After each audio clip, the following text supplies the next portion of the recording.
to honor the memory and the legacy of the third president there. Kibaki is the third president to be accorded full military honors. The same was accorded to Mzee Jomo Kenyatta when he died in office in 1978, and the second president, Daniel Arap Moi, who died in February of 2020. Also to note is that the government has declared Friday, the 29th of April 2022, as a public holiday to enable Kenyans attend the state funeral. Now, just as we see what is happening there in Parliament, Kenyans are already trickling in to pay their last respects. We want to take you back in history and review the life and times of the late former president Emilio Stanley Mwai Kibaki.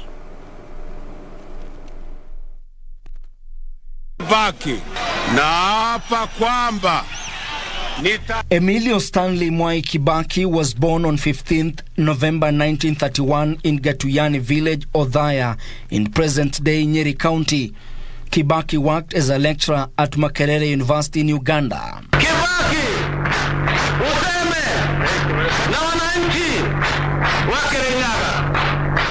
Kibaki returned to Kenya to become KANU's executive officer and helped draft Kenya's independence constitution. In 1962, Kibaki was elected the Member of Parliament for Donholm constituency, present-day Makadara. Subsequently, he was appointed Assistant Minister for Finance and Chairman of the Economic Planning Commission in 1963. He played a key role in drafting the famous 1965 Sessional Paper No. 10 on African socialism and its application to planning in Kenya. He will be promoted to become Minister for Commerce and Industry in 1966 and later Minister for Finance and Economic Planning in 1969 after he was re-elected to Parliament to represent Donholm constituency. That we shall have to divert a very significant proportion of our resources towards expenditures for defense. And thus this means that we will not be spending as much as we would like to do on other economic services. He was overwhelmingly elected Othaya Member of Parliament in 1974, getting re-elected to Parliament in 1979, 1983, 1988, 1992, 1997, 2002 and 2007. When Daniel Arap Moi succeeded Jomo Kenyatta as country's president in 1972, Kibaki was named Kenya's vice president but retained his position as finance minister. He was moved to the Ministry of Home Affairs in 1982. A fallout with President Moi in March 1988 saw Kibaki demoted from the vice presidency and moved to the Ministry of Health as minister. Despite the fallout with Moi, Kibaki will remain loyal to the president and the ruling party KANU. Hence it came as a surprise for many when he resigned from government in December 1991, days after the repeal of Section 2A of the Constitution, which restored multipartyism in Kenya. His resignation will then see him form the Democratic Party DP, with which he used to vie for presidency in 1992 against Moi, Kenneth Matiba and Jaramogi Oginga Odinga. Kibaki came in third. He ran for presidency again in 1997, this time round finishing second behind Moi and becoming the leader of the official opposition in 1998. Mwai Kibaki will give the presidency another shot in 2002, this time around boosted by a host of other opposition parties under the National Rainbow Alliance. And true to the saying, third time is the charm, on 27 December 2007, Kibaki and NARC registered a landslide victory over KANU with 62% of the votes compared to his competitor Uhuru Kenyatta's 31%. Haya tutatimiza, hakuna mambo ambayo hatuwezi kutimiza. The win brought an end to KANU's 4 decades rule since independence. Kibaki got re-elected in 2007 for his second and final term as the president of Kenya. Najua wengine ni wajana tu, walizaliwa jana. Katiba hii tumekuwa tukipigania for 20 years.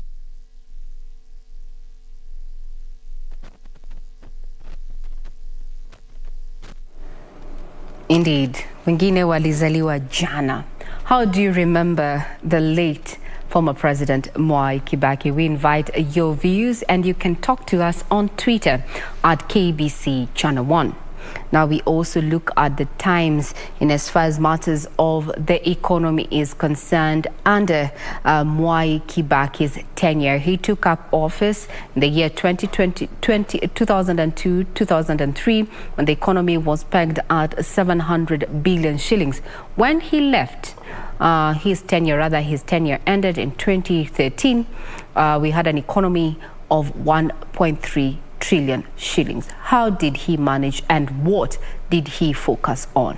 Here's just a sneak peek onto matters economy during the times and lives and times of the late former President Mwai Kibaki. Mwai Kibaki naapa kwamba. When former President Mwai Kibaki was sworn in December 2002, the Kenyan economy was facing major challenges characterized by slow GDP growth of less than 1%, revenue collection of lower than 200 billion shillings, poor infrastructure, and poor investment climate. During his swearing in, Kibaki singled out poverty and food security, unemployment, deterioration of the education sector, lack of access to basic and affordable health services, as well as a constitutional review as some of his immediate assignments. Fellow Kenyans, let us all rededicate ourselves to fulfilling the dream of our founding fathers. Indeed, may the new constitutional dispensation be our shield and defender as we strive to conquer poverty, disease, and ignorance. This was powered by increased government expenditure, doubling in Kibaki's first term in office to hit 700 billion shillings in the 2007-2008 financial year, to 1.2 trillion shillings by the time he was leaving office in 2013. The launch of this program marks an important milestone in my government's efforts to secure a bright future for the children and youth of Kenya.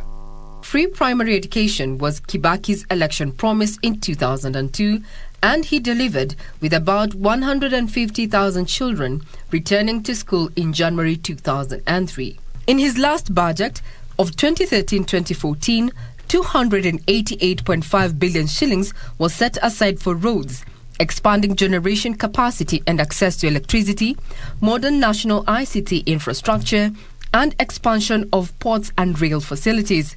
When he took over, our budget was less than 180 billion Kenya shillings. We are not talking of 1.4 trillion. Trillion, if you ask to count 1, 2, 3 trillion, you take 1,000 years, is what I'm told. Termed as an astute economist, under Kibaki's rule, the economy experienced steady growth, where GDP growth was, in 2011, 4.4%, with income tax collection having more than quadrupled to 160 billion shillings.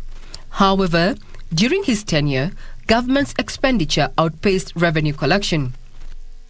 We will not tolerate those who have no respect for human life or private property. Moreover, our country believes in the rule of law, and therefore those who are victims of violence should not take the law into their own hands, but should report the perpetrators to the law enforcement authorities. The late former President Mwai Kibaki will be remembered for many things, among them steering the country's economy amid the meltdown in 2008-2009 due to the effects of the post-election violence and the inauguration of the new constitution that introduced the devolved system of governance.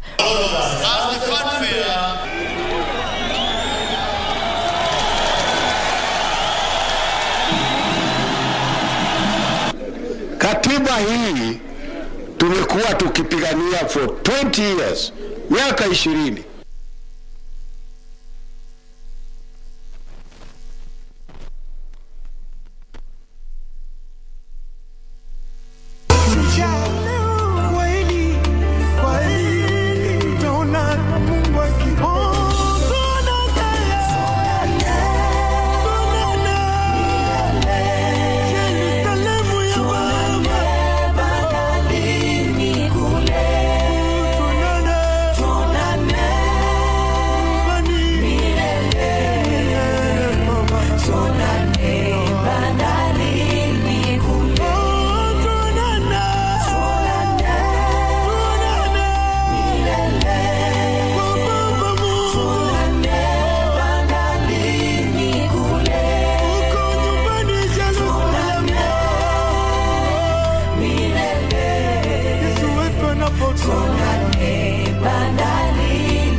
with our special coverage honoring an icon there.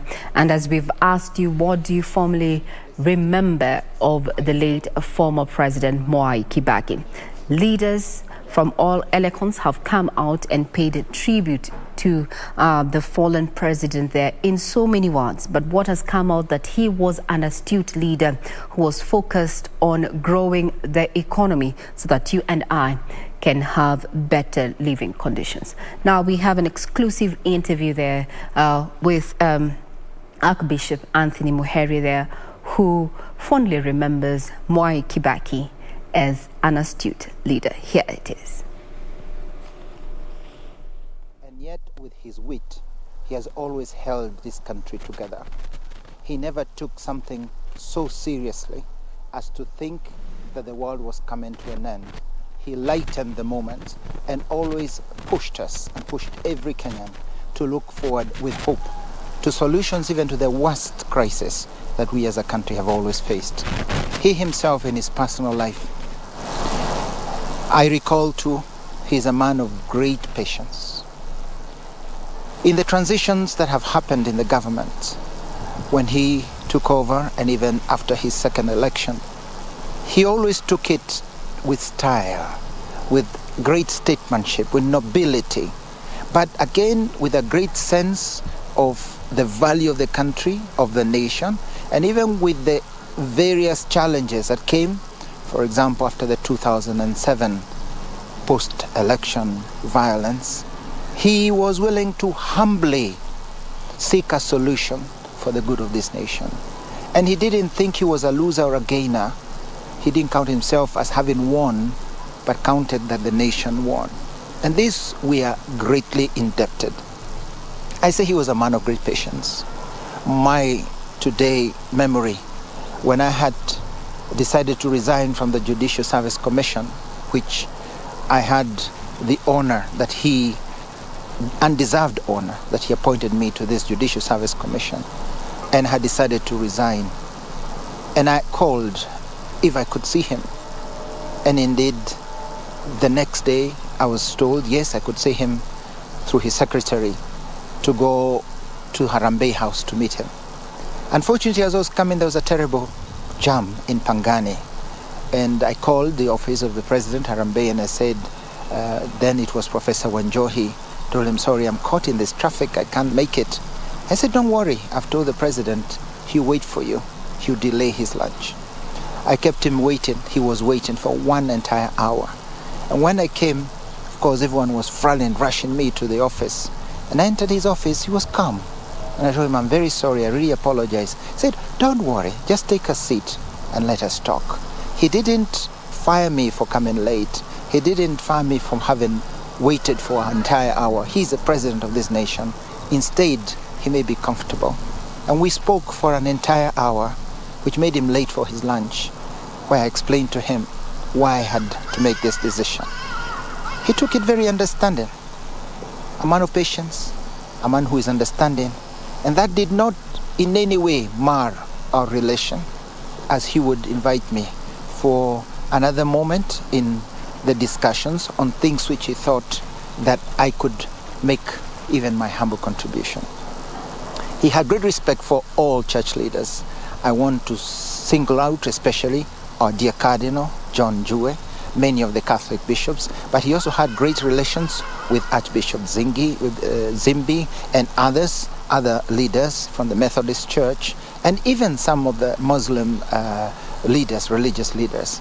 He had no discrimination and listened with a very keen ear. He was a wonderful listener.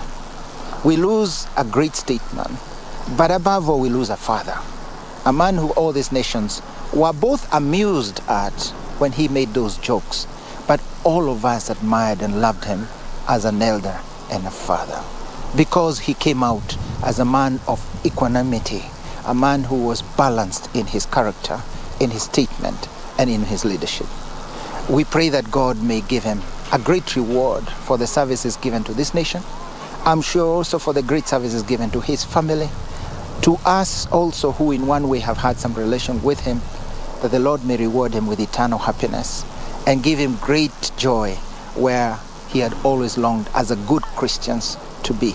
We also want to ask and pray for his family, that they may be consoled, that they may find comfort, and that the Lord may renew that joy that they know that their father has gone to the place he has longed for, and their grandfather and their great-grandfather. This is the wonderful news that while we are mourning, we are also happy to God who has rested him. In these last 3 years, his health has been not well. And so even many times we were worried about his health, and we always prayed for him, always trying to send messages to his family of encouragement. And so it's a rest after a long service to people and mankind, humankind, and to this country. May Mwai Kibaki, Emilio Mwai Kibaki, rest in peace. May his soul rest in peace. And may we Kenyans admire the great statesmanship, great leader, a man of great humility, who never forced his way, who always sought to convince others, a man who also was willing to humble himself in moments when it was called for the good of the nation and others. That's a great lesson for all of us Kenyans. Humility, not pride, not ostentation, not power, but service, humility, fear of God, respect, and love for others. May God rest his soul in eternal peace. Amen. Thank you. Thank you. That is Archbishop Anthony Muheria there, fondly remembering his times with the late former President Mwai Kibaki, a man he's termed as patient. Now, former President Mwai Kibaki left office in 2013 after serving for two 5-year terms as head of state and commander-in-chief of the armed forces. During his tenure, former President Kibaki presided over significant growth in various sectors of the economy, with his greatest moment being the promulgation of the new constitution. However, Mwai Kibaki's legacy was marred when irregularities during the re-election bid ended in deadly violence in 2007. Now, Ben Chumba reports. Mwai Kibaki naapa kwamba On 30th December 2002, Mwai Kibaki took the oath of office as Kenya's third president on a wheelchair in front of hundreds of thousands of Kenyans at Uhuru Park in Nairobi, with his right leg in a cast after a December 3rd car accident at Machakos Junction. Kibaki swore to conduct his duties as president without fear or favor or malice. Kibaki will then reward Wamalwa Kijana with the vice presidency for his contribution to his presidential win. On January 3rd, 2003, Kibaki named his first cabinet, where many of his loyalists who had campaigned for him when he was recovering from the accident made it to the list. Among them were Raila Odinga, Martha Karua, Kalonzo Musyoka, Charity Ngilu, Mudi Awori, Lina Jebi Kilimo, Naji Balala, Kiraitu Murungi, Anyang' Nyong'o, Chirau Ali Makwere, Mukisa Kitui, and Ochilo Ayako. However, the year 2007-2008 was no ordinary year for Kenyans after a disputed election where more than 1,500 people died and 650,000 others were displaced. Former UN Secretary General Kofi Annan mediated the talks between the government and the opposition, where a power-sharing agreement was reached, reintroducing the position of Prime Minister into the government. In the chaotic aftermath of the 2007-2008 unrest, Kibaki will find himself in an unusual position of presiding over a referendum that overwhelmingly endorsed a new constitution aimed at averting a repeat of the violence.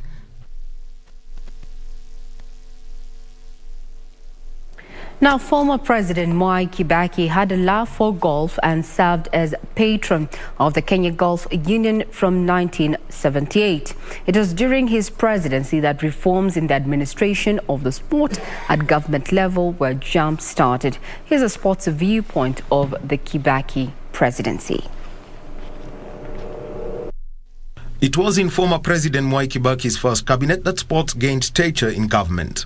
Honorable Najib Balala was appointed as Minister for Gender, Sport and Social Services. This was followed by the creation of the Sports Stadium Management Board to manage facilities in the country. It was also during his presidency that the Sports Act was initiated, and it came to life in 2013.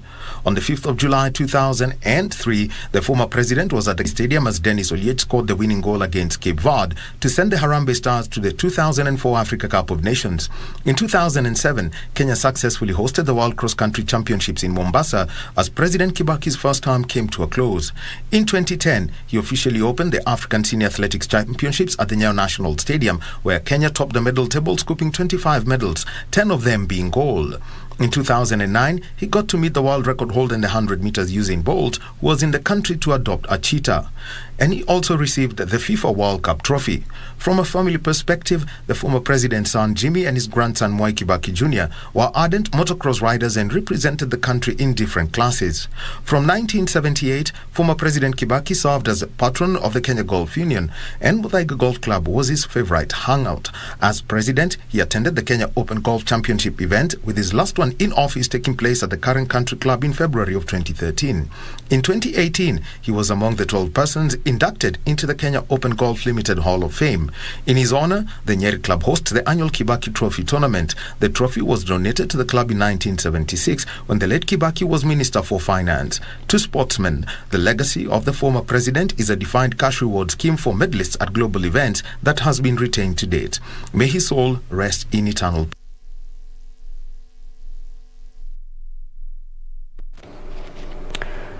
Now, as we continue honoring an icon, Francis Kereme Muthaura, who is a career diplomat, having served as a civil servant and served the government of Kenya in total for a cool 40 years, had some kind words to eulogize his ally, and that is none other than the late former President Mwai Kibaki. Here is what Ambassador Francis Muthaura had to say in regard to, the demise of Mwai Kibaki. He was the first finance minister. Not the first, actually was second.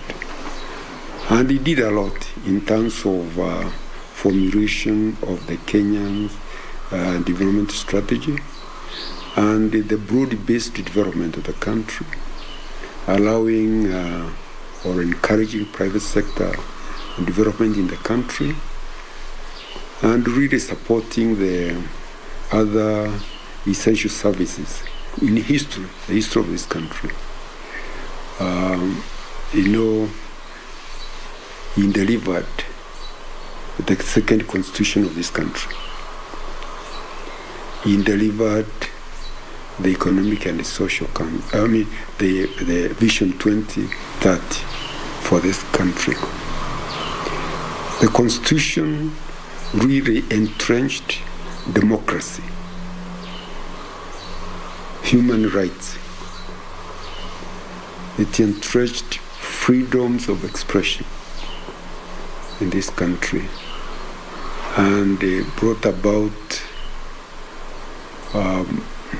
devolution, which is key to the all-inclusive development strategy for this country. During his time, we saw continuous, sustained growth of above 6%. In fact, the target was to reach 10%, but he left at one of the highest economic growth rates, 7.1%. So his strategy focused on essential services like education, expanded education at unprecedented speed, rate. Primary education became free, and primary enrollment became almost universal. He expanded, more than doubled the secondary school capacity. Before secondary school was limited to only boarding schools, but he opened up space for these schools, secondary schools, and that more than doubled. He increased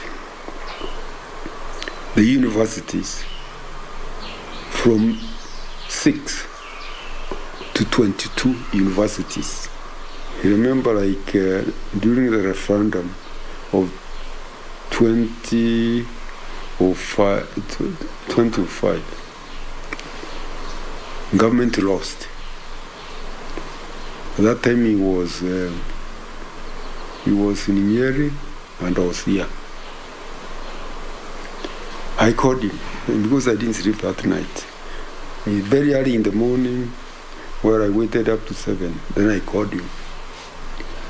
I said, Your Excellency, you wanted to come today afternoon, but I proposed that you come in the morning so that you can address the nation. He told me, yes, I'm preparing to come, I'm coming.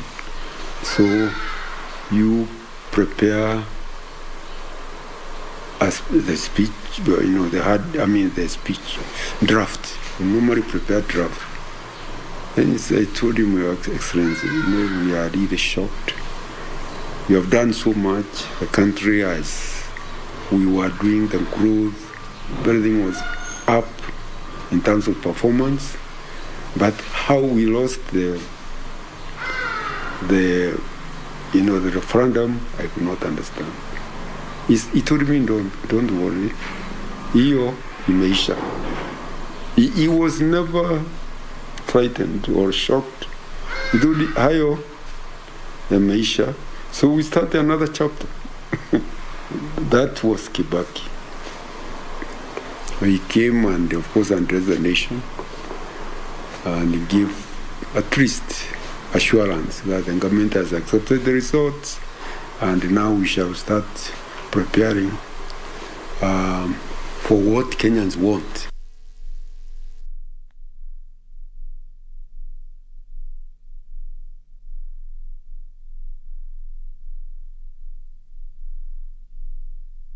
We'll continue with the exclusive coverage of, honoring an icon there, and we welcome your feedback on Twitter. How do you remember the late former president, Emilio Mwai Kibaki? Our Twitter handle is at KBC Channel 1. We take a quick breather. We'll be right back.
Are you an aspiring candidate in the upcoming general elections? Do you want your agenda and manifesto to reach your voters effectively? At KBC, we have the most comprehensive and credible online platform that has profiles of all prospective candidates. Log on to www.kbc.co.ke/2022 aspirants and let Kenyans know more about you, your past achievements, your manifesto, and your development agenda once you get elected to office. office. What's more, the website is easy to navigate. We will create your profile, post pictures and short videos with your campaign messages at affordable hosting fees. Log on to www.kbc.co.ke/2022 aspirants today and establish your brand authority as we lead towards the forthcoming general elections.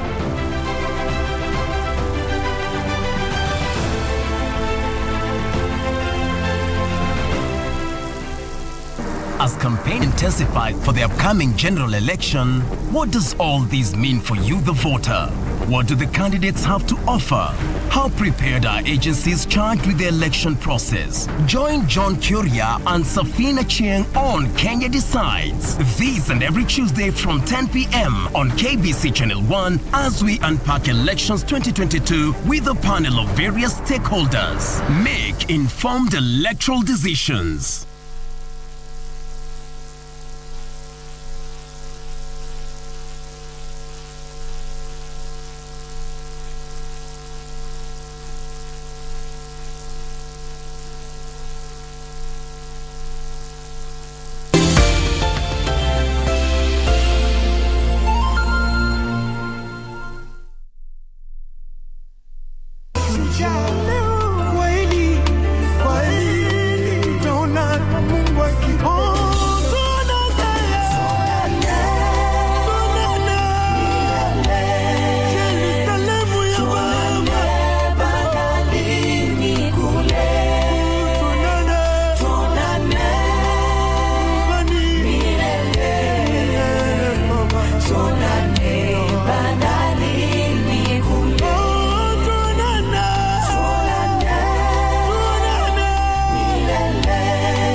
This is KBC Channel 1, where we are honoring an icon, and this is the late former President Mwai Kibaki in our special coverage that began this morning at the crack of dawn there.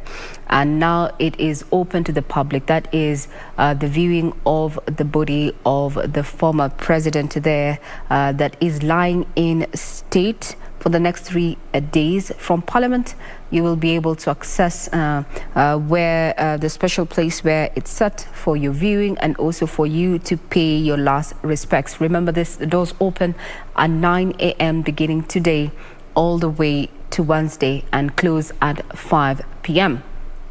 You may be wondering the coverage of, Mwai Kibaki and his former times, the life and times of Emilio Stanley Mwai Kibaki. While as a journalist and media personalities have come out to say that indeed covering the late President Mwai Kibaki, well, you expected some drama and hilarious comments. One of the comments had made a lot of, talk on social media, but one person who currently is serving under Uhuru's government, and that is none other than the Health Cabinet Secretary Mutahi Kagwe, who was also working in the media and got an opportunity to actually cover Mwai Kibaki, had a lot to say as tributes continue trickling in for the man that has been termed as patient, astute, and indeed hilarious. Here is what Mutahi Kagwe, the Cabinet Secretary, Ministry of Health, had to say as he remembered and eulogized the former president, that's the late Mwai Kibaki. Saying that the late President Mwai Kibaki was always a father figure to us. His age was such that he was almost he was my father's age. And consequently, in our relationship with him, way back to when we were young people around the town, and he was then the finance minister in the government of late President Moi, he was a man we all admired as we grew up. And as young yuppies, as young men in Nyeri, we used to go to Nyeri Club, where we would find him and greet him and admire him for the way he held himself and the way he worked. When he launched the Democratic Party, some of us, I was then working for the Standard newspaper, I volunteered to work as his PR. I remember working on his posters. I remember organizing for his photography on top of what is now Integrity House for the presidential poster that we were eventually printing at Karaprint and following up there with Gengi Muigai to see that it was printed. So for us, he represented aspiration. We really wanted to be like him, and in doing so, he led us in a very calm way. As I said, he symbolizes tolerance. He symbolized humility, and it is no wonder then that those of us, including current President Uhuru, really, admired and liked the way that Kibaki led us. It is during Kibaki's tenure that the world came to realize that people can send money from one person to the other using their mobile phone. Tell us more about that innovation and what role did the president play in realizing that dream? Well, there are two things in connection with mobile money. First is the building of the infrastructure that can allow for mobile money and that can allow for the kind of communication that we do today and as cheaply as we do today in terms of implementation of the construction of a fiber optic cable. And I still remember, being out in the UAE and being unable to find where our fiber optic cable was going to land in Fujairah. And I asked Ambassador Hussein, who was then serving, I said, Hussein, how do we get the government of UAE to agree for Kenya to connect its fiber optic cable here? And he said, if you can get a letter from President Kibaki and to the ruler of Dubai, then we can get this show done. And I picked up my phone.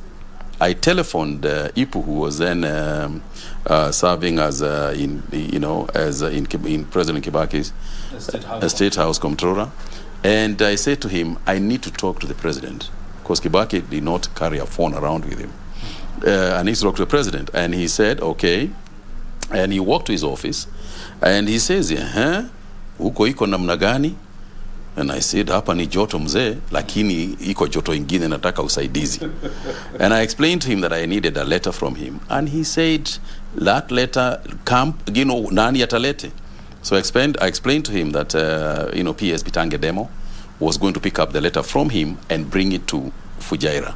That's how, to Dubai. That's how we got the Fujairah connection. Without him, it would never have been possible. And then came the launch of the M-Pesa. Remember, there was a lot of debate around M-Pesa, that how can Safaricom hold money for people when it is not a bank? So do they need a banking license? But they can't get a banking license because they are not a bank. Yeah, so then, the catch-22 situation. And when we explained it, both myself and Amos Kimunya, who was then finance minister, and we explained to him, he said, listen, technology, we will never be able to make laws for technology before it comes. You can only make laws for technology once it has come. And consequent to which, let's go ahead. He approved that we go ahead with the launch of M-Pesa. And as we go on, we will appreciate what needs to be done, for the control and management of M-Pesa. Again, without him, it would never have been done. When he left office in 2013, did you also keep contact? Yes, we did. We would meet occasionally in in functions, but don't forget at that time he was also resting. But on many occasions, when he would be in Nyeri, when he would be in functions, when he would be in church functions, we would meet and, and engage each other. So for me, it is the loss of a mentor. And I think for Kenyans, it is really the loss of a great, great leader. But he wasn't just a leader just for Kenya, or for that matter, for Nyeri. He was a leader for East Africa. He was admired person across the globe. And let's not forget that he was first admired not even because of his presidency, but of his knowledge of the economy, his understanding of economics and what a nation can be as a result of economic leadership. So for us, I think, for us in my generation, and those of us who worked under President Kibaki, I think he's a great loss. You feel like a little part of you, and a little part of your leadership vision is gone. And then you ask yourself, now that has happened, we have always looked at the age group of the Mwai Kibaki. There was others who have passed on. And you ask yourself, now that they are gone, who are we looking at? And then suddenly you look behind you and you see you look ahead of you and you see there's nobody. And the realization that you are the wazees now, is one that is scary, but it is one that also comes with responsibility.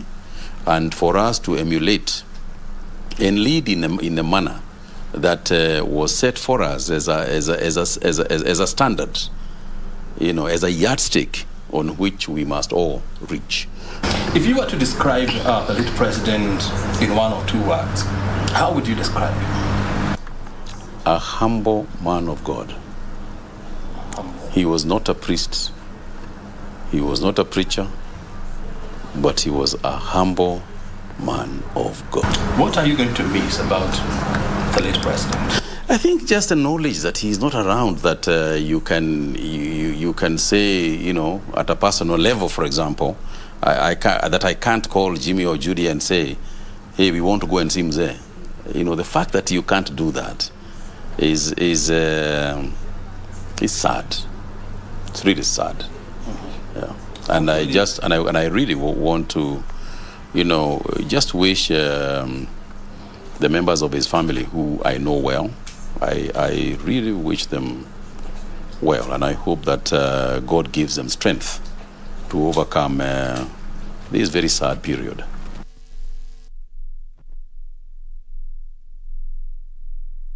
That is the Cabinet Secretary Health Mutahi Kagwe there, just going down memory lane and sharing his experiences and interactions with the former president, that is the late Mwai Kibaki. They're terming him as a patient man. Well, Mutahi Kagwe, in the uncut version of that particular interview, told of his times when he was working for one of the media houses, local media houses, and that is the Standard Media there, and how he interacted with the then finance minister there, Mwai Kibaki, and what he had to say off the cuff. You can get this particular footage on our website indeed, and just get to learn who Kibaki was in the eyes of various persons he interacted with, either directly or indirectly. Now let's take you further down memory lane to just look at the early life of Emilio Stanley Mwai Kibaki, who passed on last week on Friday at the age of 90. Well, we used to sell about 10% of our total. He was born on 15th November 1931 in Dunguri village, Odaya division in the then Nyeri district of Central Province, now Nyeri County.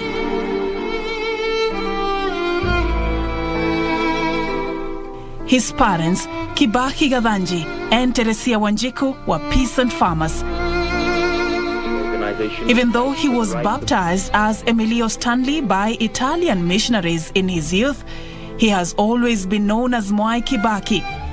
He began his academic journey at Gatuyaini School, which he attended for the first 2 years, completing what was then called Sub A and Sub B, equivalent of Grade 1 and Grade 2. He would later join Karima Mission School for the 3 more classes of primary, and between 1944 and 1946, he proceeded to Madari School, now Nyeri High School, for Standard 4 to 6.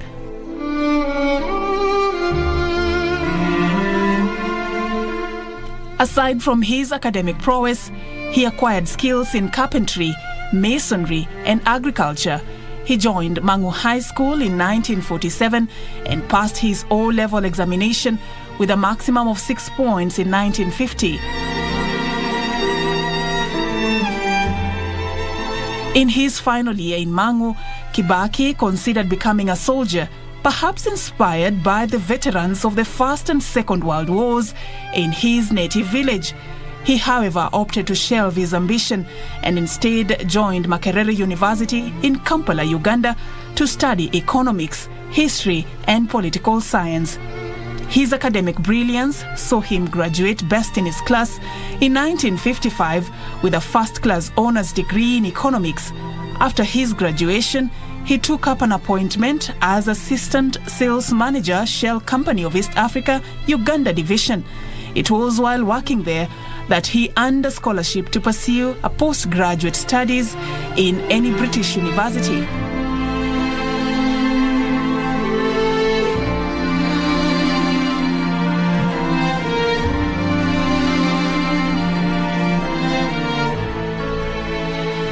He joined the prestigious London School of Economics for a BSc in Public Finance, graduating with a distinction. In 1958, he went back to Makerere University, this time as an assistant lecturer, and taught in the economics department. In early 1960, Kibaki left academia for active politics by giving up his job at Makerere and returning to Kenya to begin his journey into politics as the executive officer of Kenya African National Union Party. In 1961, Kibaki married Lucy Muthoni, a daughter of a church minister who was then a secondary school head teacher. The couple was blessed with 4 children: Judy Wanjiku, Jimmy Kibaki, David Kagai, and Tony Githinji.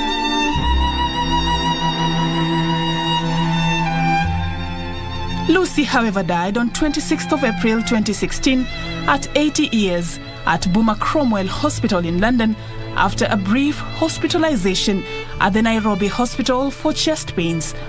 He was a committed member of the Roman Catholic Church and attended mostly Sunday afternoon services at the Consolata Shrines Catholic Church in Nairobi. He enjoyed playing golf and was a member of the Muthaiga Golf Club.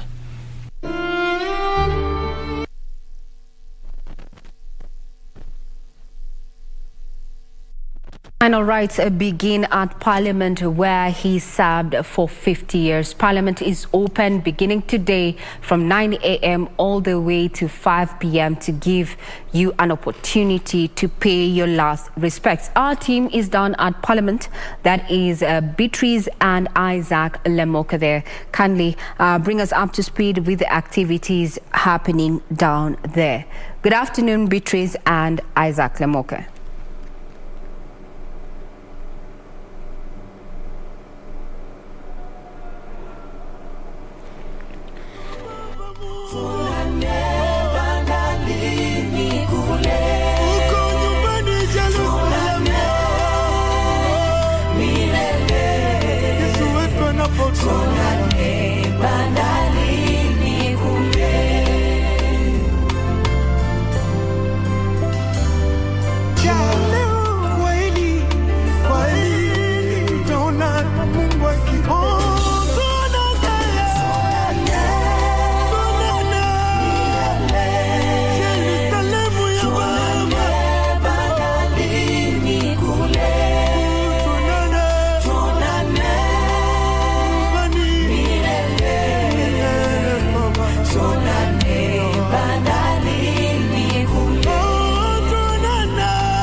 For the next 3 days up until Wednesday with the burial, or rather the late Mwai Kibaki, is set to be interred in Othaya, in his residence in Othaya, a matter that has already sparked debates, with some quarters opining that he should be interred at Freedom Corner, given his contribution to the country in as far as matters of the economy are concerned, as well as matters of education. Now, just as Kenyans continue viewing the body there, I want to take you down memory lane, and you have a listen into, memorable quotes that have been captured by various media platforms over the years when he was, at the top helm there of his tenure.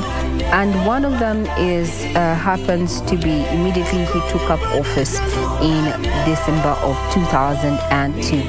And the former president, late Mwai Kibaki, is quoted saying, "I am inheriting a country which has been badly ravaged by years of misrule and ineptitude. There has been a wide disconnect between the people and the government."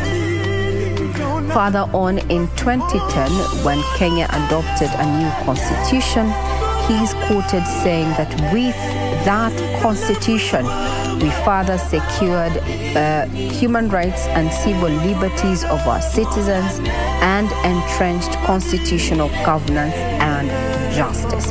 When taking up office in 2002, Kenya was still grappling with issues of matters, of a stifled economy.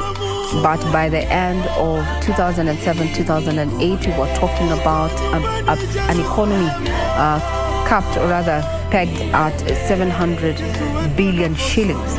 When he was leaving office, or rather when his tenure came to an end in 2013, we had an economy capped at 1.3 trillion shillings. As you can see, among the people who've already gone to view and pay their last respects is Nelson Harvey, the famous lawyer, controversial as he may.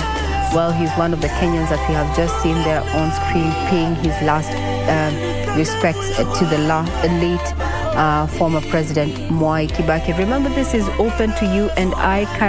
Make time. It's Parliament from 9 a.m. all the way to 5 p.m. Wednesday. This has been done in honor of the late president there. And this has happened for two presidents earlier. That is none other than the founding father, Jomo Kenyatta there, who passed on in 1978, and also former President Daniel Toroitich Arap Moi, who passed on in February of 2020.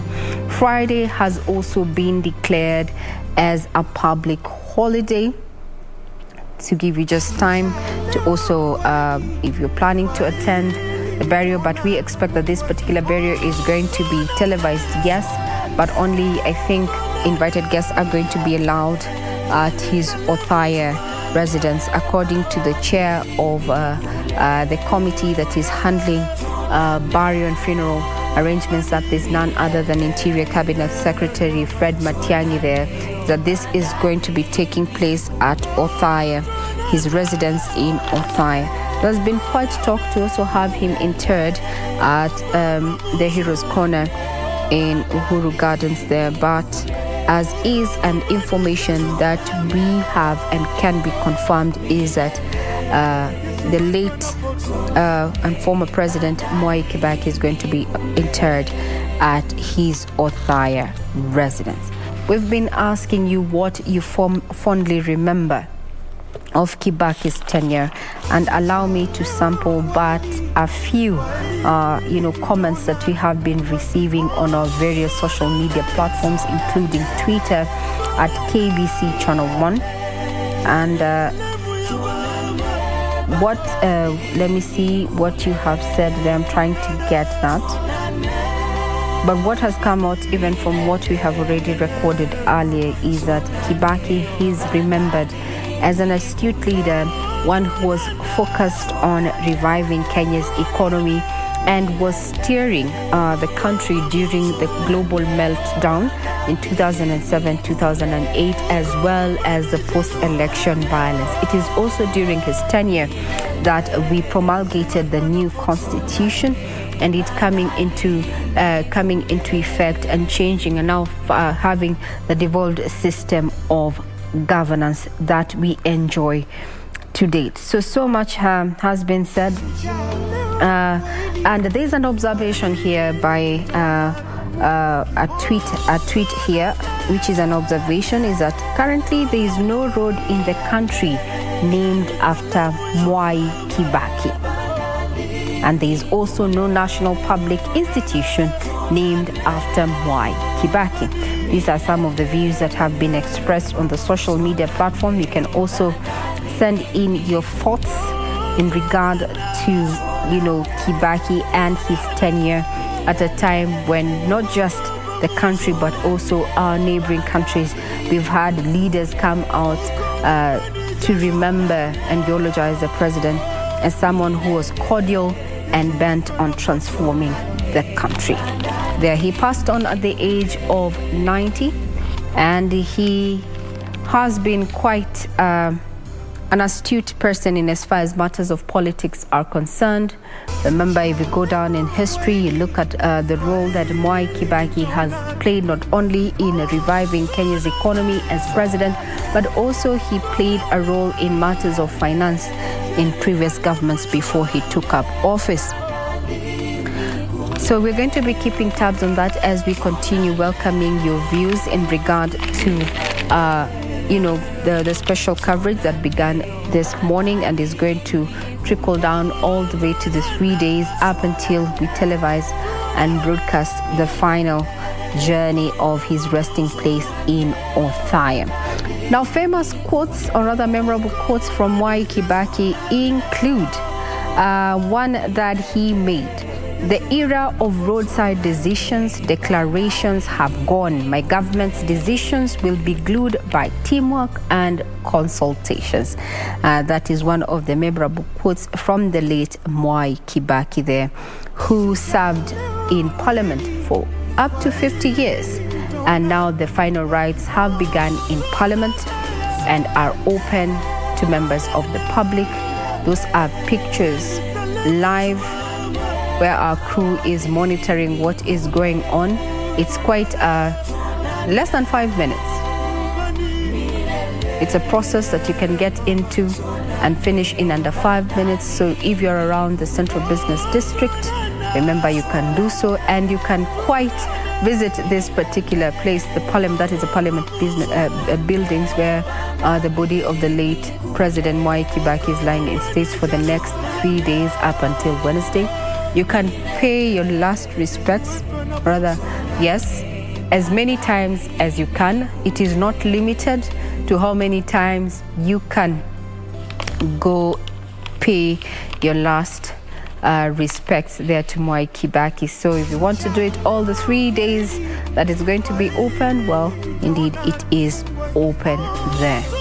Those are just some of the live feed that we are getting, and we're going to continue looking at what other parts of the country,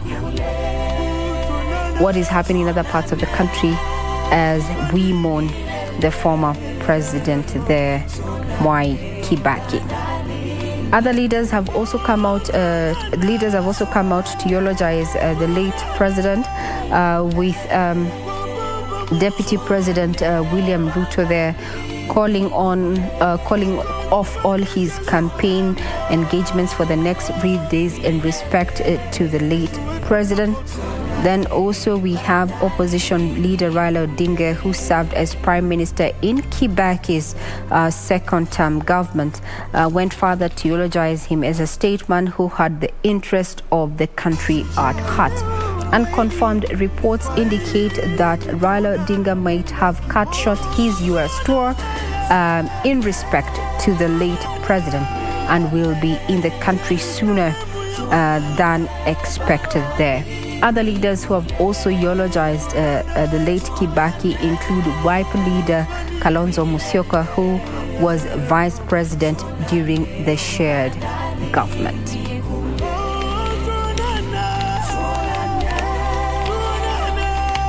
But what you're seeing at the moment, these are live pictures. This is what is happening down in Parliament.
Till Wednesday this week, and now the former president will be laid to rest this Saturday, April 30th, at his Othaya home in Nyeri County, where he was born more than 90 years ago.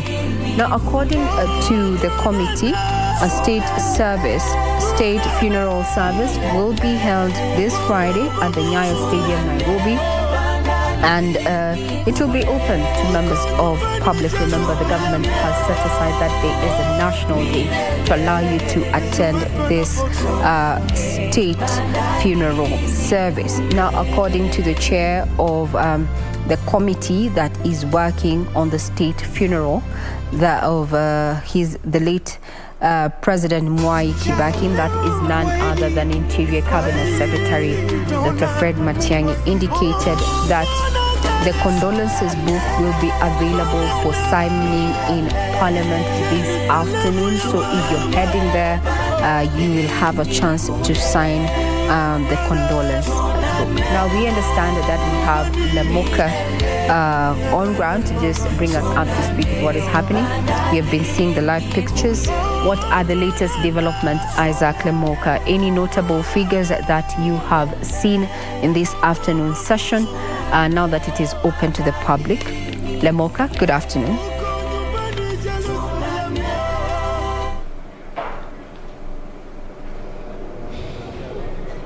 Asante sana Regina Manyara, na kujia moja kwa moja kutoka majengo ya bunge hapa, ambapo leo hii ni siku ya kihistoria kabisa.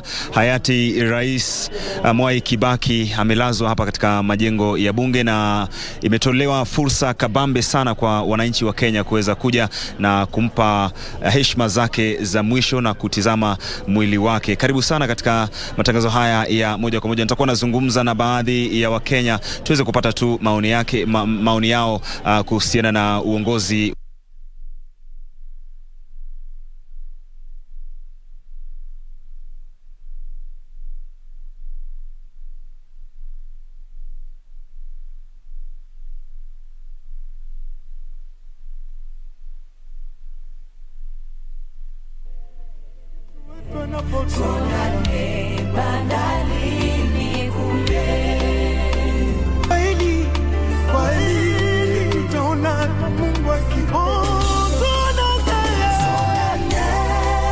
opened there by none other than President Uhuru Kenyatta. Once we get a proper signal from our reporter and my colleague Isaac Lemoka, we will be joining him. But what you need to know is that if you are in Nairobi and you'd like to visit the family, this will be happening on Tuesday, which happens to be tomorrow, and Wednesday at the late Mwai Kibaki's residence in Nyari, or actually it's at the Nyari office, and details are going to be provided by the committee in regard to, the mapping of the office. Remember, the condolence book is also going to be has been made available this afternoon.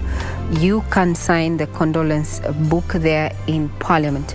This is going to go on until Wednesday, and later on Friday we're going to be televising this live as KBC Channel 1. That is a state funeral that is going to be taking place at the Nyayo Stadium, where we're expecting dignitaries as well as members of his family and those who closely worked with the late president, who served Parliament for more than 50 years. He's remembered as a political icon, quite in as far as matters politics are concerned. With when you read history, the issue of the Democratic Party, that is DP, is very synonymous to Mwai Kibaki there. Those are just some of the live pictures that we are getting. We're waiting to see how the rest of the country is taking the news of the demise of the late president Mwai Kibaki there.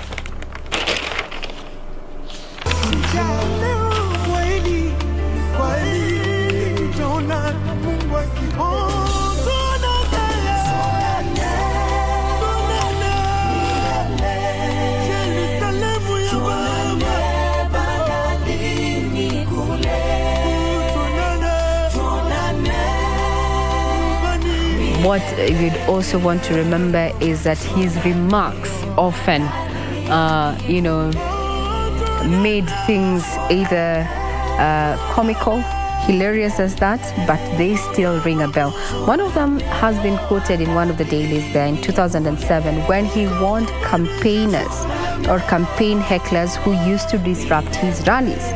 And as this happened as he was campaigning for a second term, he's quoted saying, "Na usije ukiwa popote ukisha kula pombe,"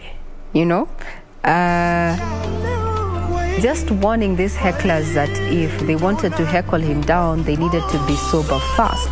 He's remembered quite for some statements that were off cuff, not on the script, unscripted, and just displayed that indeed he was a witty leader who was not scared of giving his views if need be.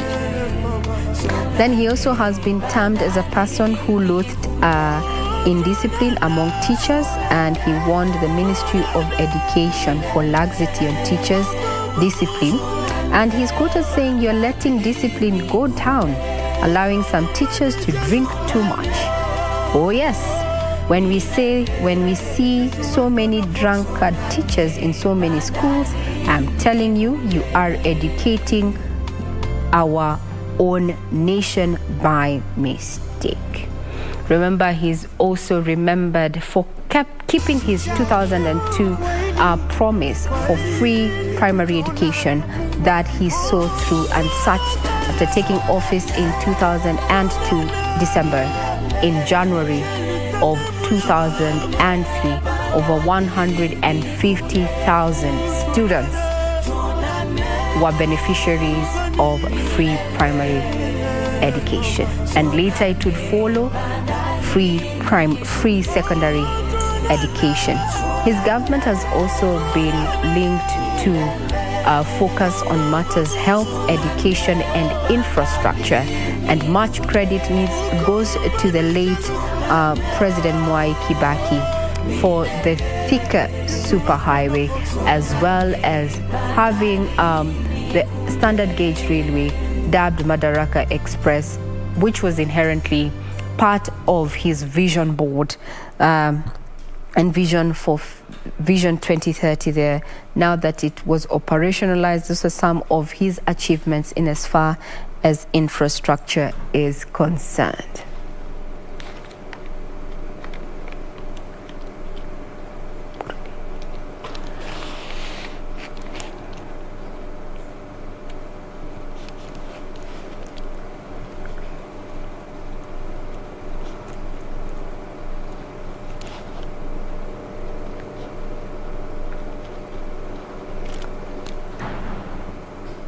The late Mwai Kibaki interacted with many people, and tributes are continuing to trickle in. Now I want to rope in an interview that was conducted by our very own Daniel Wahome there with Burundi Nyabwera, who was a classmate to the late Mwai Kibaki. How did Burundi remember, how does he remember the late Mwai Kibaki? Here is what Burundi had to say. Good day, my name is Daniel Wahome and welcome to this edition of The Living Legends. And today, on the day that, as we celebrate the life of former President Mwai Kibaki, we get to speak to a man who was in university with him, not just at Makerere, but also at the London School of Economics. They worked together in Kanu as executive officers, with former President Kibaki as a national executive officer and him serving in Kakamega district as it was known then. And later they were together in cabinet and he got an appointment to head one of Kenya's sugar farms. And this evening we speak with the Honorable Ambassador Burundi Nyabwera. Balozi, let's start this conversation with how you got to meet former President Mwai Kibaki when you joined Makerere University in 1950. Yes, thank you very much, and that you come that we talk about my very good friend and old comrade, President Kibaki. When I entered Makerere in 1950, President Kibaki had been there for 1 year, so we were together for part of the time. And I came to know him when we were at Makerere. And Makerere Kenyan students, we were not very many, but we knew each other and we used to work as a team. After he finished his degree at Makerere, because it was the first group, I think he was in the first group that it was started doing the London degrees at Makerere. After Makerere, a twist of fate going your way, and you both joined the London School of Economics. He studies public finance, you study something different. At the London School of Economics, he was doing very well. He was doing very well, and I think that the President Kibaki is a very clever person. He didn't apply much effort. He didn't do much reading. But he was just somebody will say naturally clever, and he did whatever he was doing, whatever he was reading. He didn't do with a lot of effort. Then coming back to around 1960, as the clamor for independence was growing, you were called up to work for the party that was known as the Kenya African National Union. Jaramogi Oginga Odinga and James Gishuru at the helm of the party then. And as executive officers, what is this that came to you and the call that allowed you to serve your nation then? I think for Kibaki, and to a certain extent for me, it was, we were moving towards independence, and we were sort of misfits, because you have like when I came back from England after I'd finished my studies, I was a misfit, because the district commissioner told his special branch people to be very careful about me, because they had some strange ideas, he felt, and they should keep me under very close observation to see what I was doing. So we came back as suspect, and that is why it was. For Kibaki, it was a big sacrifice, because he had a great future in the intellectual world. He would have been a professor of economics, maybe a big specialist on African. So when for him to have very willingly and very quickly accepted Jaramogi's advice that he needed him in Nairobi, and he was coming when he didn't know who was going to pay him. That even did not occur to him. You just went and you are told, take care of this situation. And similarly, when I came back, Jaramogi took me to Mzee had then returned, and I said this one is now going to be the executive officer for Kakamega. So we were appointed to different districts. 1991, it's Christmas Day, and two things happened. Peter Oloaringo is sacked as education minister, but the big announcement by former President Mwai Kibaki, how was that received? I didn't even expect him to quit. I don't know. It's something that had been planned very carefully. And it was about Christmas when he announced. And nobody, and not a very long time ago, he had said that if you think of fighting Kanu, it's like cutting Mugomo with a razor blade, you know. He had said that, and yet soon after that, it didn't take much time. We must have been planning this thing over a period, and it must be something that has been very well kept to a very few friends. But I didn't expect him to quit. I was surprised. In 2002, President Mwai Kibaki was elected president. 2003, all the way up to 2013. What was his approach to the management of the civil service, and more particularly, public financial management? As I say, I don't see any magic that the president applied, except using a lot of common sense. That he looked at the problem, he looked at the country, the economy was doing bad, he looked in it, and it will be like you are holding an ordinary conversation with him. That is the way he would have talked. Why don't we do it this way and this way and this way and that? And then you get in it.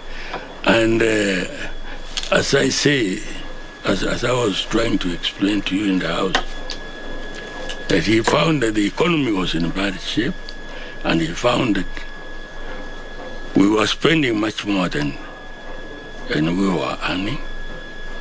And how do you fix that? Control expenditure.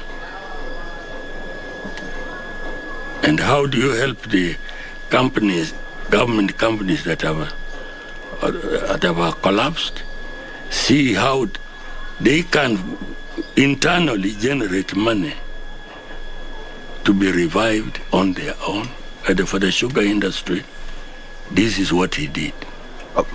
Former President Kibaki appointed you to chair the board of Nzoia Sugar Factory, and tell us what your role was as required by the former president in reviving this production plant and ensuring there was a growing sugar economy.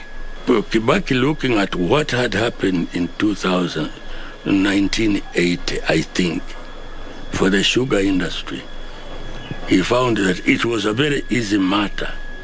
And he went further than that by using the money that was already in the Kenya Sugar Board. But for taxation, he just used his economic theory on how to develop a young country. What do you do to develop what to develop a poor country? And as we close, what would be the message that you would like any person who's in public finance to know when it comes to handling the economy of a country like Kenya's? I think what we should have learned and what the future leaders should do is to try and see how President Kibaki handled the economy. Let's manage our economy in such a way that we are able to live within our means. So what we should do now, rather than going for the blame game, let's hope that the new president whom we are going to elect will say, let me see how the past has treated us, and let every Kenyan go the same way. That we look at our economy. It can be done. It can be done. We do the Kibaki trick. The Honorable Ambassador Burudi Nabwera, thank you very much for giving us your time today as we celebrate the life of former President Mwai Kibaki. We have been speaking with the Honorable Ambassador Burudi Nabwera. He is one of the pioneering Kenyan diplomats. He was posted to the United States and the United Nations when Kenya gained independence. And he was a university student at the same time that former President Mwai Kibaki was at Makerere and at the London School of Economics.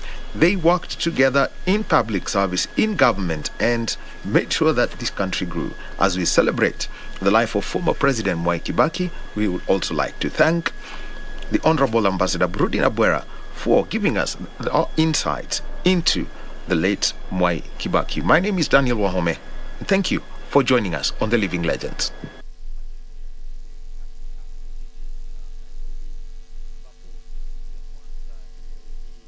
Quite something there, remembering the heydays when he was a student. And I like what the Ambassador Burudi Nabwera has said about the late president there, that is Mwai Kibaki, that he was characteristically bright and he did not require to do much studying there.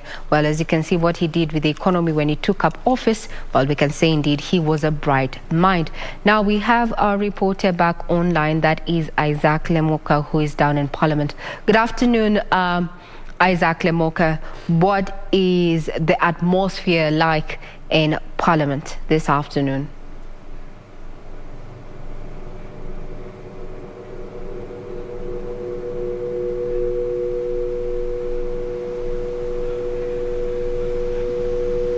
Sana kwa kuzidi kuwa nasi katika matangazo haya ya moja kwa moja kutoka katika majengo ya bunge katikati mwa jiji la Nairobi, ambapo ndo siku ya kwanza kabisa leo hii hayati Mwai Kibaki amelazwa katika majengo haya ya bunge, na wananchi kupata fursa ya kipekee kabisa kuweza kuingia katika majengo haya na kutizama mwili wa rais wa tatu wa Jamhuri ya Kenya.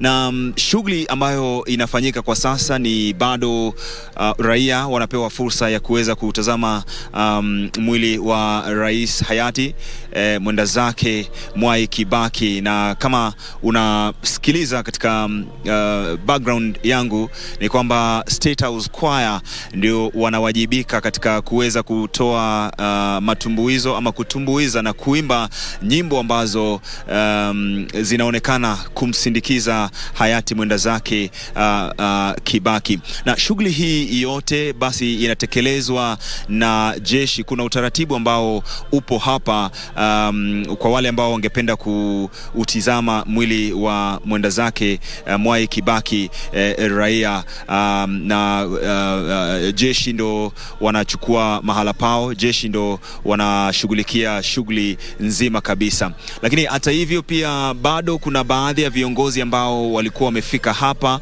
kwa kuchelewa. Japo si kuchelewa, unaruhusiwa kufika hapa muda wote, bora isifike ama isipite muda wa saa 11 jioni, kwa sababu tunaarifiwa kwamba ifikapo mwendo wa saa 11 jioni basi mwili wake hayati Mwai Kibaki utatolewa hapa katika majengo ya bunge na kuregeshwa katika Lee Funeral Home kabla ya kuletwa tena hiyo kesho mwendo wa saa 12 asubuhi, na kesho kutwa pia shughuli itakuwa ni vivyo hivyo. Kama unavyofahamu ni kwamba Rais Uhuru Kenyatta alitangaza maombolezi mpaka pale ambapo hayati Kibaki atazikwa siku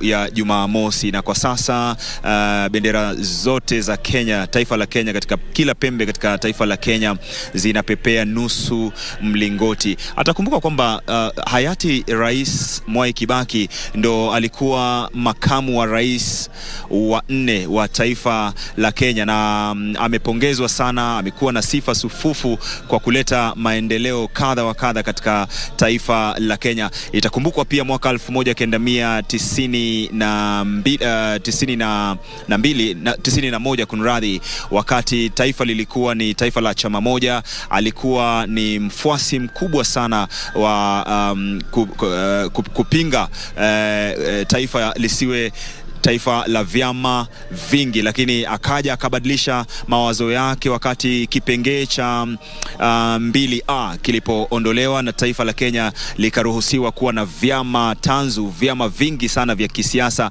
Basi akaanzisha chama chake cha DP, akaweza kuwania urais mwaka huo na akawa wa 3 katika chaguzi hizo ambazo zilifanyika mwaka 1997 pia aliweza kusimama na kuibuka katika nafasi ya pili kabla ya kuwania tena urais mwaka 2002 na kuibuka mshindi kwa 60% na ushe. Na wakati wake alipongezwa sana na viongozi, wananchi walijionea yale ambayo alikuwa anayafanya.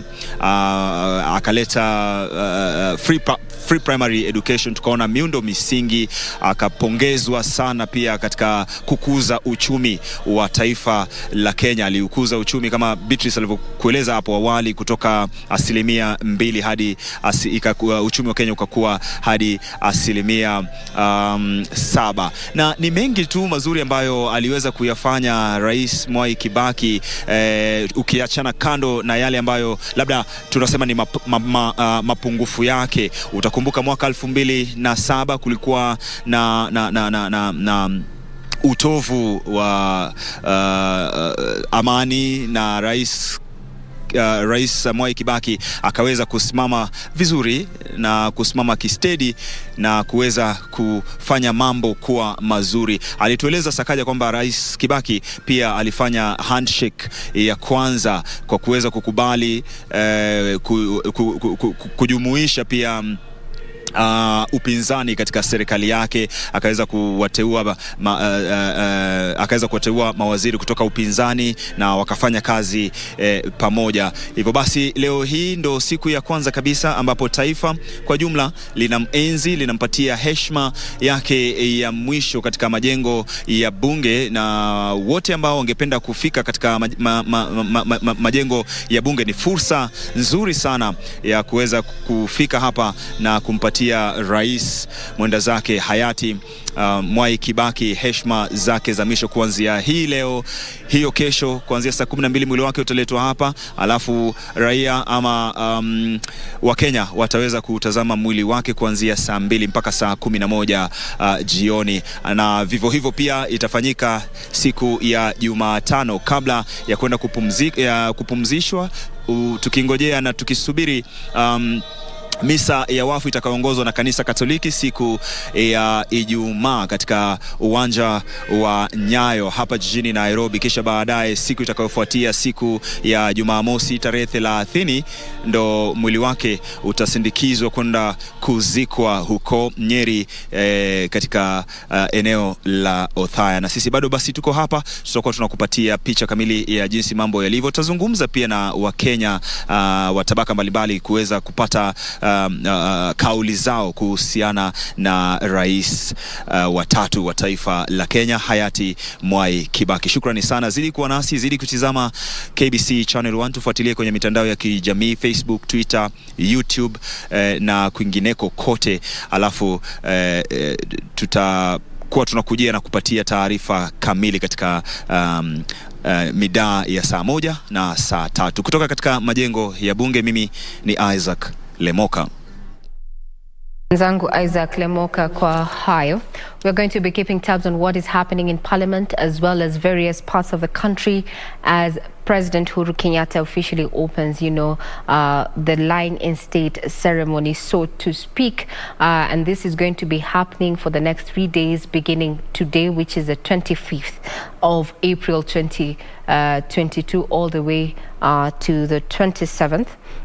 This is going to be happening for the next 3 days, and it's going to allow members of the parliament to actually pay their last respects to the late President Mwai Kibaki there, and the hours are between 9 a.m.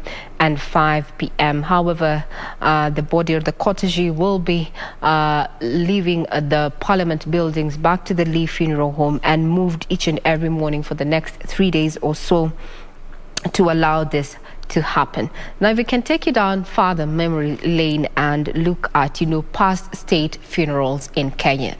The very first took place in 1978, where founding father Jomo Kenyatta, who passed on in his sleep during his tenure there. He was accorded a state funeral there in 1978. Then further on, the former vice president, that is Kijana Wamalwa, the brother to Eugene Wamalwa, who passed on in 2003, and he was accorded a state funeral too.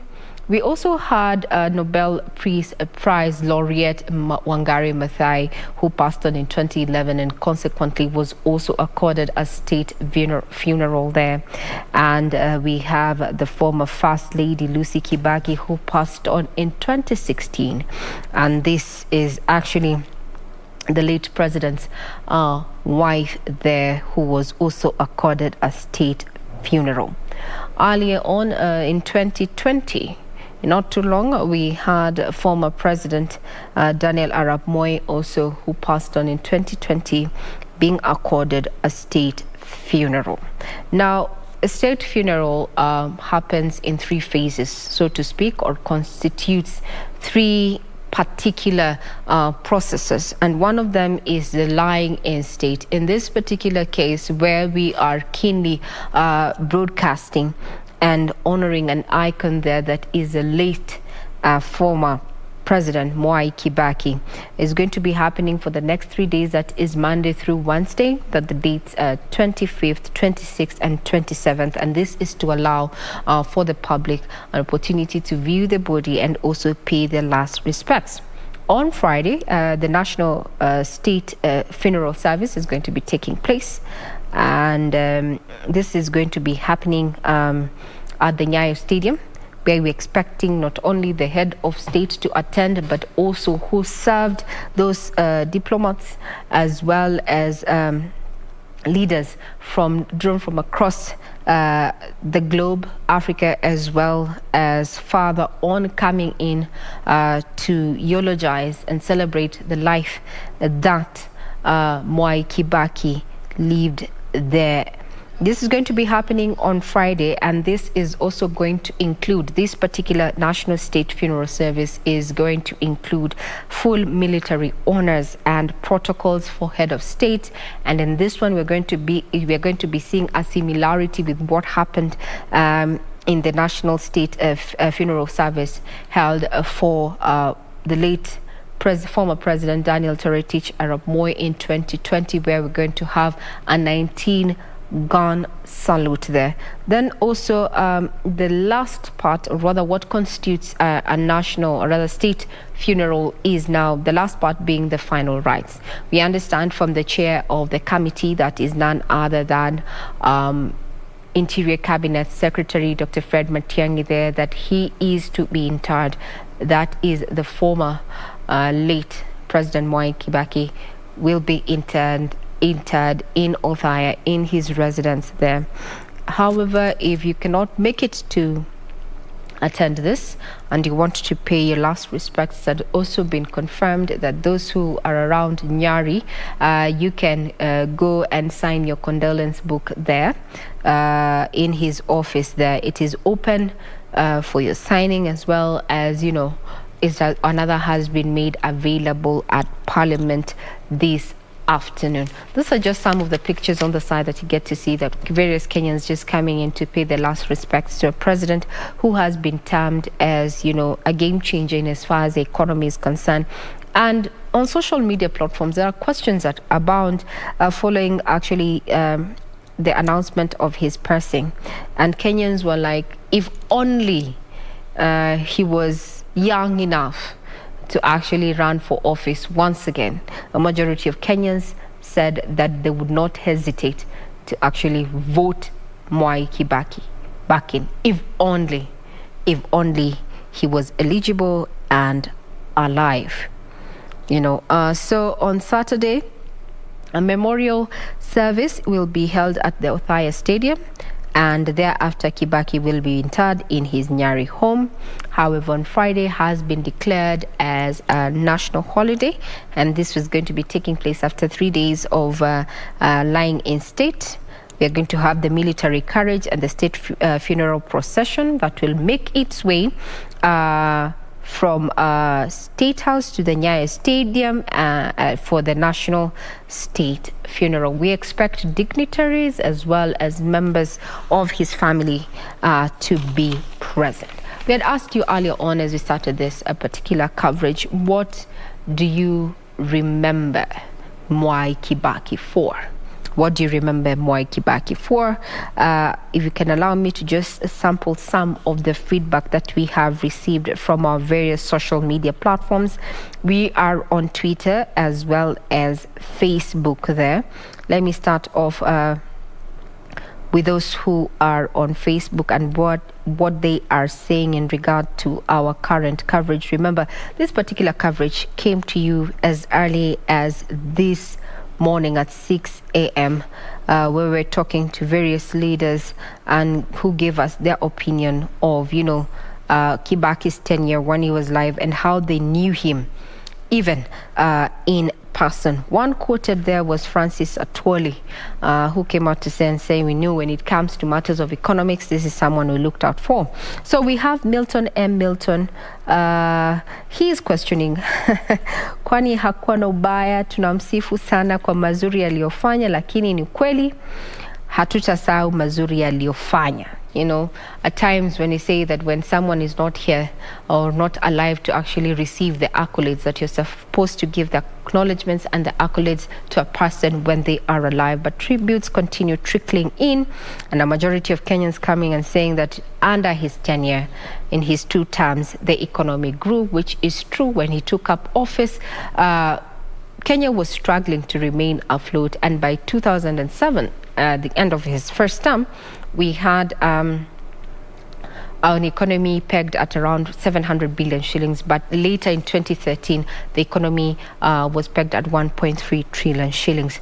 What was different, however, even during that time when you're talking about matters of the economy, is that during his tenure also opened doors when it came to matters of borrowing. Kenya really borrowed quite to, take care of government's recurrent expenditure and also support the devolved system of governance that took effect during his tenure, so that he has steered the country through the devolved system of governance, as well as the promulgation of the 2010 constitution that we still enjoy to date. So there were needs that when it came to fiscal policy, this was a time that Kenya really started borrowing there. However, if you look at where we were borrowing, a majority of Kenya's loans were sourced from the domestic front and not the external market. Some of the economists have said that this indeed might have crowded the private sector there, but it ensured that government's debt remained to stable numbers, so to speak. As we speak, as at the end of last year, we're talking about a debt of around 8.2 trillion shillings in as far as public debt is concerned. So if we compare matters of fiscal policy during Kibaki's tenure and where we find ourselves, well, the gaps are glaring, so to speak. By the time his tenure was coming to an end, GDP growth was around 4.4%.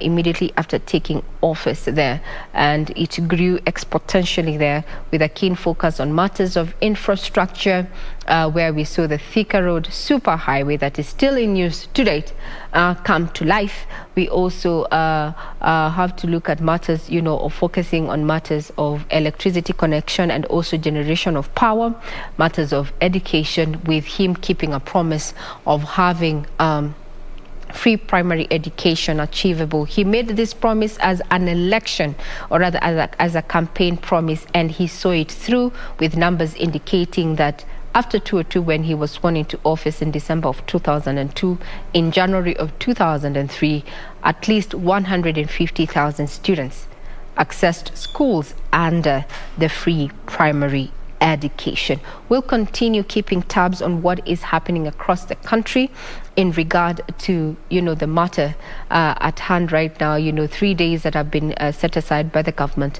to allow you and I pay your last respects to the former president, that is Mwai Kibaki there, whose body is lying in state there.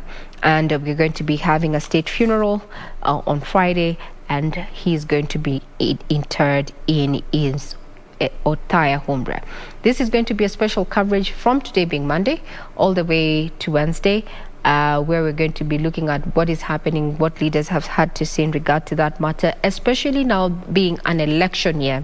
Last week, but we saw that the late former president, that is Mwai Kibaki, was captured there having a meeting with the former premier there and a man who served in his cabinet, that is none other than Raila Odinga. And there was a lot of speculation in regard to what conversations were taking place there. This being a political year, we have seen that his demise as the former president Mwai Kibaki has brought the country back together. We have soon forgotten what has been happening over the last 2 weeks when it comes to party primaries, and we have somewhat kept off matters of rivalry there, with each and every Kenyan from all cadres of life coming together to mourn a president who turned around the country there. Deputy William Ruto there has as such postponed all his campaigns called off his campaign engagements for the next 3 days. We also understand that former premier and leader of ODM and Azimio La Umoja flag bearer, that is Raila Odinga, who is currently in a U.S. tour, might be coming home sooner than expected, cutting short his trip so that he can pay his respects to the former President Mwai Kibaki, under whose cabinet he served at some time. We also have other leaders who've come out to eulogize Mwai Kibaki, them included Wiper leader Kalonzo Musyoka, who was the vice president during the shared government. So your feedback is very, or rather of high value. You can get in touch with us on our various social media platforms, including Twitter at KBC Channel 1. Just remember that you have close to 2 hours or 2 hours, give or take, to actually pass by Parliament and pay your last respect. A session that was officiated by President Uhuru Kenyatta this morning, accompanied by First Lady Margaret Kenyatta. On Wednesday, we're going to have special sittings in Parliament, where the legislators are going to get an opportunity to eulogize the late former President Mwai Kibaki there. Majority of them served in his during his tenure there. So we will be keenly focusing and also broadcasting what it is that they had to say of the late Mwai Kibaki there. As you can see those pictures, Kenyans, as time runs almost edges to 5 p.m., the turnover at Parliament is increasing, maybe because it's almost 4 o'clock, and with traffic and the conversations around back to school preparations, so a majority of Kenyans are getting to leave their official workplaces a little bit early. Those who are not able to go there, remember Friday is a public holiday, and a state funeral service is going to be happening, or rather taking place, at the Nyayo Stadium there. Thank you very much for having kept us company, but we're not done and dusted here. We have our various reporters in various parts of the country just keeping tabs on what is happening, given the state of our politics there, and the former President Mwai Kibaki there being an astute politician there who changed matters of politics with democracy at the forefront when it comes to matters of democracy there, lying in state for the next 3 days, Monday through Wednesday, and this is open for you and I from 9 a.m. to 5 p.m. We take a quick breather, but we're not done. I leave in the able hands of my colleague Nancy Okware, who is going to be taking you through the next series of broadcast. Thank you very much for keeping us company. Keep tweeting. Our Twitter handle is at KBC Channel 1. I'm Regina Manyara.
Are you an aspiring candidate in the upcoming general elections? Do you want your agenda and manifesto to reach your voters effectively? At KBC, we have the most comprehensive and credible online platform that has profiles of all prospective candidates. Log on to www.kbc.co.ke/2022 aspirants and let Kenyans know more about you, your past achievements, your manifesto, and your development agenda once you get elected to office. What's more, the website is easy to navigate. We will create your profile, post pictures and short videos with your campaign messages at affordable hosting fees. Log on to www.kbc.co.ke/2022 aspirants today and establish your brand authority as we lead towards the forthcoming general elections.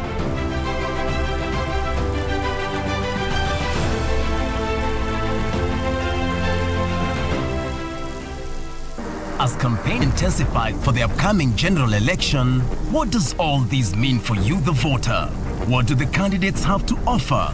How prepared are agencies charged with the election process? Join John Kuria and Safina Chieng on Kenya Decides. This and every Tuesday from 10 p.m. on KBC Channel 1 as we unpack elections 2022 with a panel of various stakeholders. Make informed electoral decisions.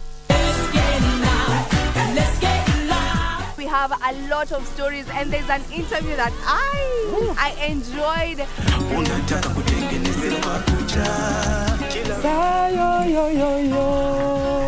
Mama.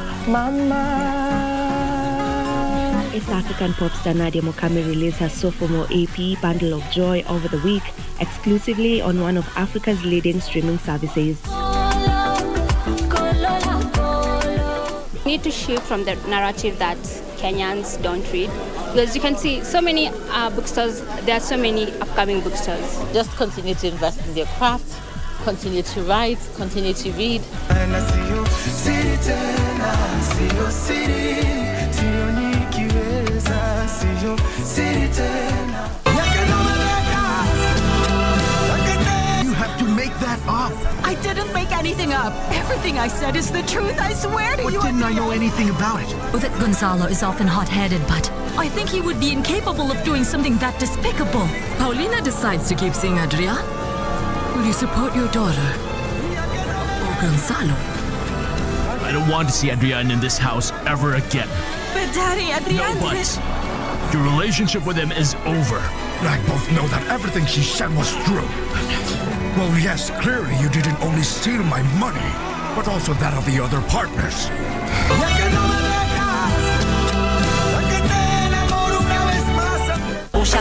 Them never ready for the cash. Boom shakalak, them chatting one bag of trash. Just wanna dance and listen some robado. Chill out and make love to the music I love. They can't stop my love, no. None of them can stop my love, no. They can stop my love with it.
Naam, hujambo mtazamaji popote pale ulipo, karibu sana kwenye awamu hii kwa lugha ya Kiswahili ambapo tunazidi kuangazia safari yake rais mstaafu Mwai Kibaki ambaye alifariki siku ya Ijumaa, na leo hii mtazamaji, shughuli rasmi ya mwili wake kutazamwa na wananchi pale katika majengo ya bunge imeng'oa nanga, na shughuli yenyewe ilianza leo hii asubuhi ambapo mwili wake uliondolewa katika makafani ya Lee ambapo ulikuwa umelazwa tangu kifo chake kilipotangazwa rasmi na Rais Uhuru Kenyatta siku ya Ijumaa.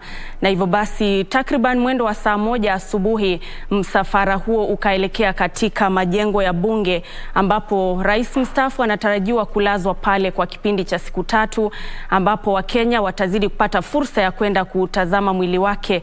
Rais Uhuru Kenyatta alikuwa miongoni mwa wale viongozi wa kwanza kufika pale mwendo wa saa 4 na akaiongoza shughuli yenyewe rasmi ambapo alikuwa alikuwa ameandamana na viongozi mbalimbali wa serikali akiwemo naibu wa rais Daktari William Ruto, na baada ya kuifungua shughuli ile rasmi, basi wa Kenya muda mfupi baadaye wakapata ile fursa ya kutazama mwili ule. Na hivyo basi, mtazamaji, hapo awali nilizungumza na baadhi ya Wakenya kuhusiana tu na yale ambayo wanamkumbuka marehemu Mwai Kibaki kuhusu, na hivyo basi hebu kwa sasa tupate taarifa hiyo.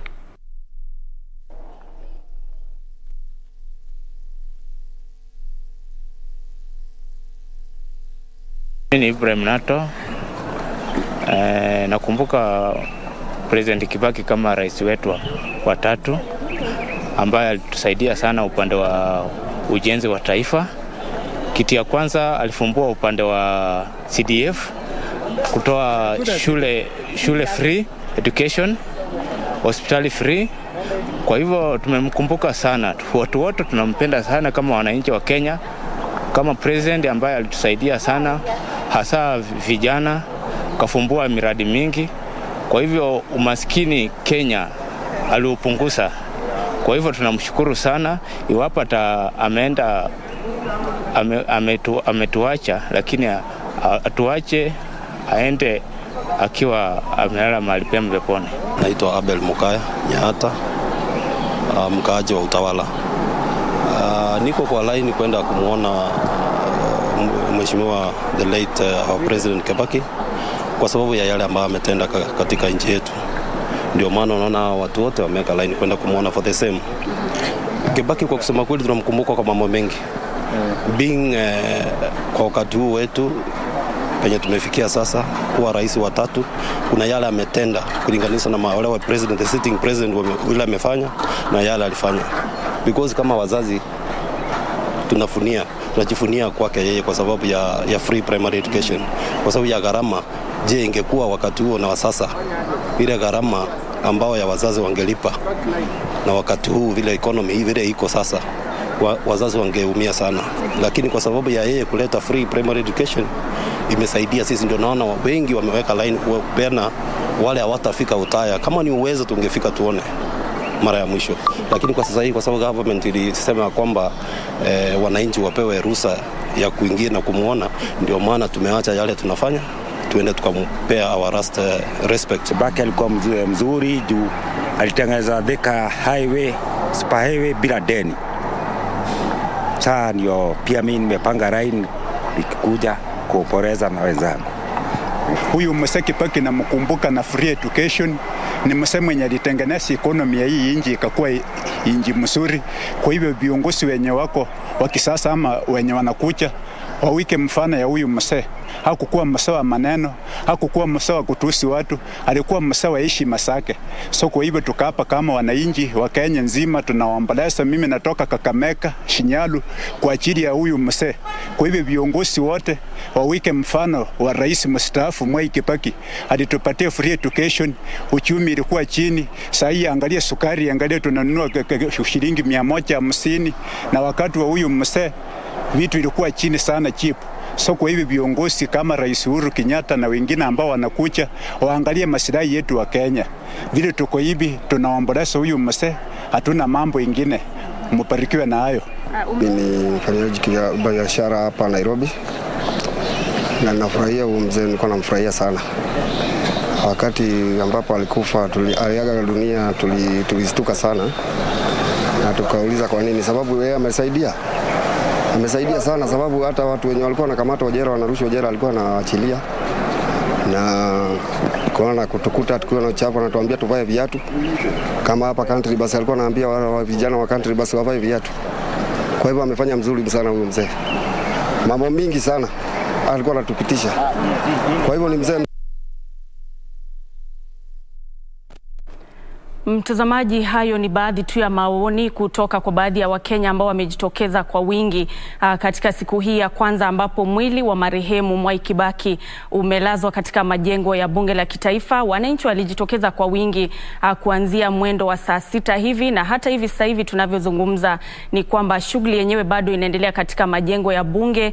Wananchi wanawasili pale na kupata ile fursa ya kutazama ule mwili na kutoa heshima zao za mwisho kwa mwenda zake zake. Kumbuke ya kwamba kulingana na ile kamati ambayo imetwikwa lile jukumu la kupanga na kuandaa mazishi ya kitaifa ya hayati Mwai Kibaki, ni kwamba shughuli hiyo ya kutazama mwili itaendelea hadi siku ya Ijumaa, siku ya Jumatano, kabla ya mwili wenyewe kusafirishwa katika majengo ama eneo la Nyayo siku ya Ijumaa, ambapo kunatarajiwa kuwa na ile ibada ya wafu. Na kujulisha tu ni ya kwamba siku hiyo imetangazwa kuwa siku kuu, ambapo Wakenya wamepewa muda wa kupumzika na kutumia muda wenyewe katika kumkumbuka na kumwenzi hayati Mwai Kibaki. Kulingana na kamati hiyo ni kwamba mazishi yake yatakuwa yanaandaliwa pale Othaya nyumbani kwake siku ya Jumamosi, na tunavyozungumza ni kwamba maandalizi katika eneo hilo yanaendelea. Mwanahabari wetu Fred Mwoki uko pale na leo hii alitueleza ya kwamba wananchi pale na vilevile viongozi mbalimbali wamekuwa wakiwasili katika majengo yale ama maeneo yale katika shughuli ya kuandaa yale mazishi. Hivyo basi mtazamaji, hiyo ndio hali ilivyo kwa sasa hivi. Kama unavyoona pale kwenye runinga ni kwamba shughuli ya kutazama mwili wake bado inaendelea katika majengo ya bunge. Mwili huo uliwasili pale mwendo wa saa 1 na takriban dakika 20 asubuhi, na hapo baadaye Rais Uhuru Kenyatta akiwa ameongoza ama ameandamana na viongozi wengine wa kitaifa wakafika pale na kuianzisha shughuli yenyewe rasmi, ambapo kwa sasa Wakenya watapata siku 3 kutazama kuanzia mwendo wa saa 3 hadi saa 11 jioni. Hivyo basi mtazamaji, wale ambao hawajawasili pale, nafasi ni wazi. Usalama vilevile umeimarishwa. Muda mfupi nilipokuwa pale ni kwamba wananchi wanapowasili kuna ule ushirikiano baina ya maafisa wa usalama na wale maafisa wa NYS ambao wanahakikisha kwamba foleni inasonga kwa njia iliyo sawa na kwamba hakuna ule msongamano wakati ambapo Wakenya wanajipeleka pale katika kutoa heshima zao za mwisho. Kukujuza tu ni kwamba habari kuhusiana na kifo chake rais mstaafu Mwai Kibaki zilitangazwa rasmi na Rais Uhuru Kenyatta siku ya Ijumaa, ambayo ilikuwa ni tarehe 22 mwezi Aprili mwaka huu 2022, na alipokuwa akitangaza akasema tu ya kwamba Wakenya sasa tumeingia katika kile kipindi cha kuomboleza, na hivyo basi viongozi mbalimbali, wananchi kwa ujumla wamekuwa wakitoa risala zao za rambirambi kwake Mwai Kibaki na vilevile kwa familia yake. Mwai Kibaki alizaliwa mwaka wa 1931 na alipofariki mwaka huu 2022 alikuwa na umri wa miaka 90. Baadhi tu ya Wakenya ambao tumezungumza nao na hata viongozi wanamkumbuka na kumwenzi kwa yale ambayo alifanya na kutekeleza katika masuala ya kuimarisha uchumi wa taifa hili. Wengi wanapozungumza wanamkumbuka katika ile miundo msingi ambayo alijihusisha nayo. Unapoangalia kunayo barabara ya Thika Super Highway ambayo ilikuwa mojawapo ya ile miundo msingi ambayo alipoondoka mamlakani mwaka 2013 aliwacha kama historia. Wakenya vilevile wanamkumbuka kwa jukumu na juhudi zake katika masuala ya elimu humu nchini, ambapo watoto waliweza kupata fursa ya kupata elimu bila malipo. Manake alikuwa anawakumbusha mara kwa mara wazazi ya kwamba ikiwa hautampeleka mtoto shuleni basi ni kana kwamba unampoteza, na ndiposa hayo tu ni baadhi ya yale masuala ambayo alikuwa anayaangazia zaidi katika uongozi wake kama rais wa taifa hili. Tangu alipochukua usukani mwaka 2002 na akaongoza kwa kipindi cha miaka 10, hiyo ikiwa ni mihula miwili. Alichaguliwa kwa mhula wa pili mwaka 2007 na ndiposa akaongoza taifa hili hadi alipostaafu mwaka 2013 na kumpisha Rais Uhuru Kenyatta ambaye sasa hivi yumo mamlakani. Mtazamaji, kama tulivyoshuhudia wakati ambapo rais mstaafu Daniel Toroitich arap Moi alipofariki, ni kwamba hali ilikuwa ni kama hii ya kwamba Wakenya wanapokea zile siku za kuomboleza na vilevile wanapata fursa ya kuelekea katika majengo ya bunge na kutazama mwili wa marehemu. Na hizo tu ni baadhi ya yale ambayo yanatendeka wakati ambapo kunaandaliwa mazishi ama hafla ya kiwango kama hiki, hafla ya kitaifa. Na hivyo basi tunatarajia kwamba kufikia siku ya Ijumaa kutakuwa na ile hafla itakayoandaliwa katika uwanja wa Nyayo, ambapo itakuwa ni ibada ya misa ya kumkumbuka rais mstaafu Mwai Kibaki na vilevile kumkumbuka kwa yale ambayo aliyatenda kabla ya mazishi yenyewe kuandaliwa siku ya Jumamosi katika makazi yake nyumbani kwake katika eneo la Othaya, kaunti ya Nyeri. Itakapofika mwendo wa saa 11 tunatarajia kwamba shughuli ya Wakenya kutazama mwili itakuwa inafungwa kwa leo na mwili wenyewe kurejeshwa katika yale makafani ya Lee, na hapo baadaye tunatarajia kwamba kesho kuanzia mwendo wa saa 3 Wakenya zaidi watakuwa wanapata ile fursa ya kuelekea pale na kutazama mwili wa marehemu mwenda zake rais mstaafu Mwai Kibaki. Na baada ya kutoa heshima zao za mwisho, basi shughuli yenyewe itakuwa inang'oa nanga. Na mtazamaji, ni kukukumbusha tu ya kwamba baadhi ya yale mazishi ya kitaifa, hafla kama hiyo ambayo yameandaliwa humu nchini, mojawapo ilikuwa yake rais mstaafu hayati mzee Jomo Kenyatta ambaye alifariki mwaka wa 1978, na vilevile kulikuwa naye aliyekuwa makamu wa rais kijana wa Malwa ambaye alifariki mwaka wa 2003, na vilevile mshindi wa tuzo ya Nobel Wangari Maathai aliyefariki mwaka 2011, na vilevile mama wa taifa aliyekuwa mama wa taifa Lucy Kibaki aliyefariki mwaka 2016, na Daniel Toroitich Arap Moi ambaye alifariki mwaka wa 2020 ambayo ilikuwa ni Februari tarehe 4. Hivyo basi mtazamaji, hayo tu ni baadhi ya yale maziko ama mazishi ya aina ambayo tumeshuhudia humu nchini ya hadhi ya kiwango kama hicho. Na mtazamaji, uchumi wa taifa ukakua wakati ule wa rais mstaafu Mwai Kibaki. Wengi wamemsifu sana hata katika yale mazungumzo ambayo tumekuwa nayo na Wakenya hapo awali. Wale ambao tumewasikiza wanamkumbuka kwa kuimarika kwa uchumi wakati ambapo alikuwa uongozini. Sasa hivi Wakenya humu nchini wanalalamika kuhusiana na gharama ya juu ya maisha, na bila shaka wanamwenzi tu marehemu na kusema ya kwamba kunayo mengi ambayo aliwatendea katika wakati ambapo alikuwa rais humu nchini, na huku akitajwa kuwa mtaalamu wa masuala ya kiuchumi. Wakati wa uongozi wake, uchumi wake kufikia mwaka 2011 uchumi wa taifa ulikuwa kwa 4.4%, na vilevile ukusanyaji ushuru ukaongezeka hadi shilingi bilioni 160. Mtazamaji, unazoziona pale ni picha za moja kwa moja kutoka katika makao ya bunge, majengo ya bunge la kitaifa, ambapo Wakenya wamo katika ile shughuli ya kuingia pale na kutazama mwili wa marehemu Mwai Kibaki ambaye alifariki siku ya Ijumaa ambayo ilikuwa ni tarehe 22, na alifariki akiwa na umri wa miaka 90. Tangazo rasmi lilitolewa na Rais Uhuru Kenyatta, na ndiposa taifa likaingia katika kipindi cha maombolezi humu nchini. Mtazamaji, kumbuka ya kwamba itakapofika siku ya Ijumaa itakuwa ni siku kuu ambayo imetangazwa rasmi ili kuwezesha kila Mkenya kushiriki katika hafla hiyo ya kutoa heshima zao za mwisho. Na sasa hivi mtazamaji, hebu tuangazie tu maisha yake ya awali marehemu Mwai Kibaki.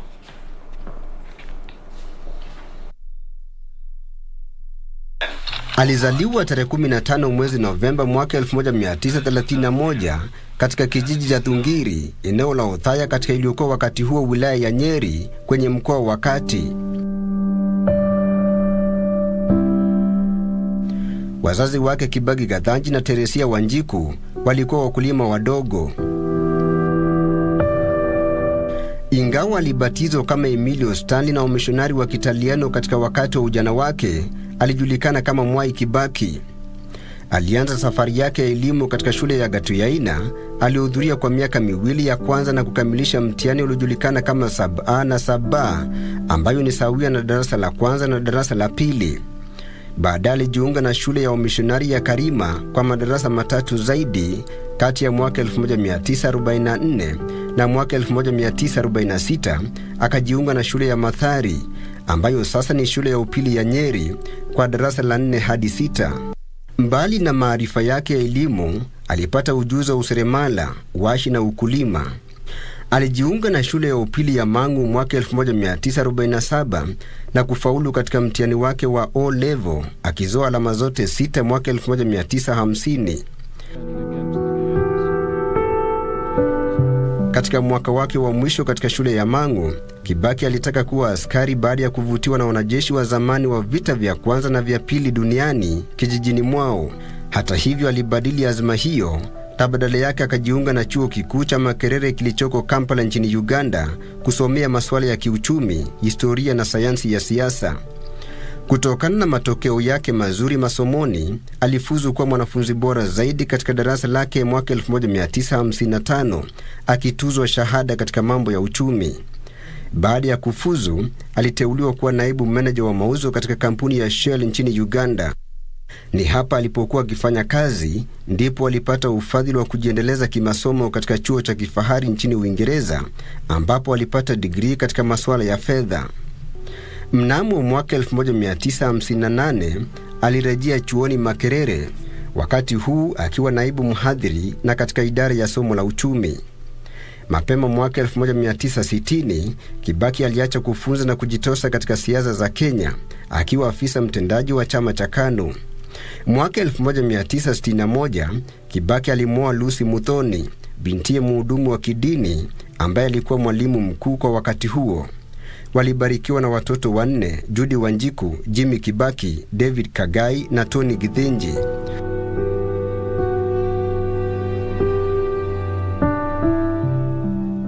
Lucy hatimaye alifariki tarehe 26 mwezi Aprili mwaka 2016 akiwa na umri wa miaka 80 katika hospitali ya Bupa Cromwell nchini Uingereza, baada ya kulazwa hospitalini kwa muda mfupi katika hospitali ya Nairobi kutokana na maumivu ya kifua. Kibaki alikuwa muumini aliyejitolea wa kanisa la Katoliki la Kiroma, na kwa mara nyingi alihudhuria ibada ya Jumapili katika kanisa la Katoliki la Consolata jijini Nairobi. Pia alikuwa mraibu wa mchezo wa gofu, ambapo alikuwa mwanachama wa kilabu cha gofu cha Muthaiga.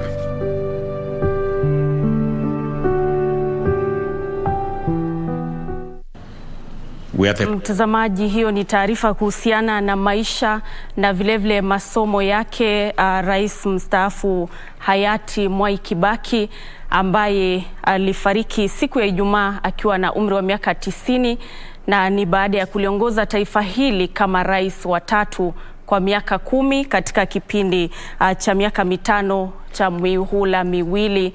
Na kwa sasa hivi, mtazamaji, taifa hili liko katika kipindi cha kuomboleza, ambapo bendera zinapeperushwa nusu mlingoti kama ishara ya kwamba taifa hili linaomboleza kufuatia kifo chake rais mstaafu Mwai Kibaki.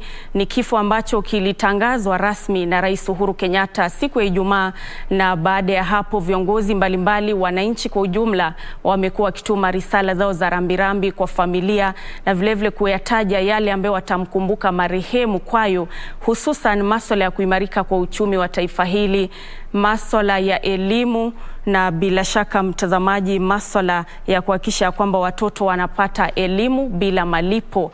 Na kwa sasa hivi, mtazamaji, ningependa tupate tu taarifa kuhusiana na yale ambayo wengi wanasema, ama risala za rambirambi ambazo zinazidi kupokelewa kwa familia yake rais mstaafu Mwai Kibaki. Hivyo basi, hebu tusikize.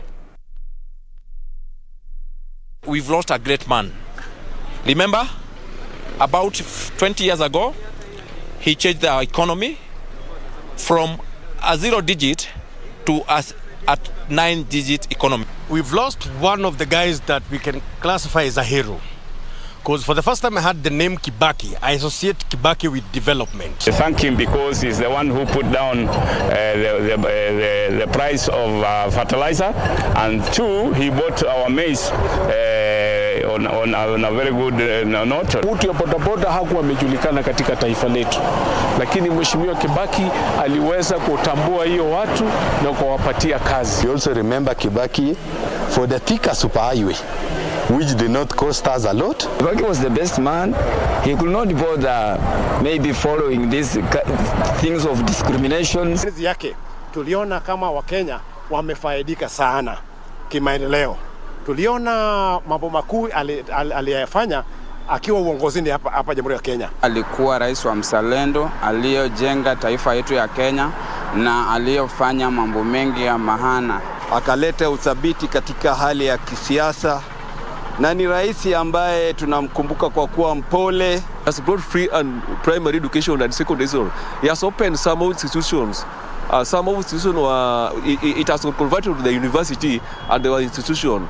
During the Mzee has played so many things, and we really appreciate whatever he has done in Kenya here. Well, we used to sell about 10%. Mtazamaji, hizo tu ni baadhi ya risala za rambirambi ambazo zinatolewa na wananchi na hata viongozi kutoka katika maeneo mbalimbali humu nchini, wakielezea tu ni vipi ambavyo watamkumbuka marehemu Mwai Kibaki, masuala ya kuongoza na kuimarisha uchumi wa taifa na maendeleo ambayo alileta hasa katika masuala ya miundo msingi. Kukukumbusha tu ni kwamba Mwai Kibaki aliapishwa kuwa rais wa 3 wa taifa hili tarehe 30 mwezi Disemba mwaka 2002, na kumbuka ilikuwa wakati ambapo alikuwa anachukua usukani kutoka kwake rais mstaafu mwenda zake Daniel Toroitich Arap Moi baada ya kuongoza kwa kipindi cha miaka 24. Na hivyo basi wengi wa Kenya walikuwa wanasema ya kwamba ni mwamko mpya, maana taifa lilikuwa linapata uongozi na damu mpya baada ya kuongozwa kwa takriban miaka 24.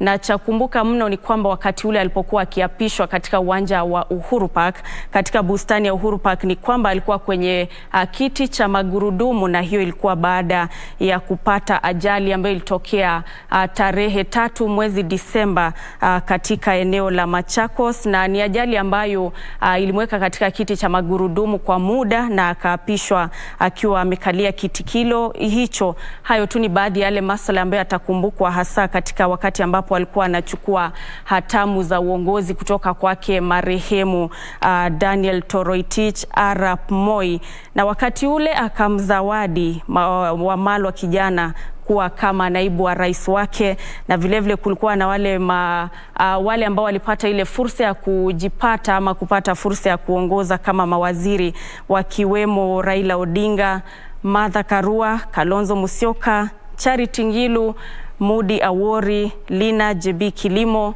Najib Balala, Kiraitu Murungi, Anyang' Nyong'o, Chirau Ali Makwere miongoni mwa wengineo. Kumbuka ya kwamba hao ni wale ambao walikuwa wamechukua nafasi kubwa katika kampeni zake wakati ambapo alikuwa anapigania kiti cha urais humu nchini mwaka 2002, na ndiposa akaibuka mshindi na kuongoza katika kipindi cha awamu ya kwanza mwaka 2002 hadi mwaka 2007 ambapo alichaguliwa kwa mara ya pili kwa kuongoza taifa hili kwa muhula wa pili humu nchini. Licha ya machafuko kushuhudiwa pale mwaka 2007, kulikuwa na yale machafuko baada ya uchaguzi ambapo wengi walipoteza maisha yao, na ndiposa kukatokea ile nafasi ya waziri mkuu baada ya juhudi za maridhiano zilizoongozwa naye Kofi Annan na viongozi mbalimbali, na kuleta mstakabali wa makubaliano baina ya rais marehemu Mwai Kibaki na upande wa upinzani, na ndiposa taifa hili likawa na utulivu. Hivyo basi mtazamaji, hayo tu ni baadhi ya masuala ambayo marehemu Mwai Kibaki atakumbukwa kunayo. Na sasa hivi mtazamaji, shughuli ya kutazama mwili wake bado inaendelea pale katika majengo ya bunge la kitaifa.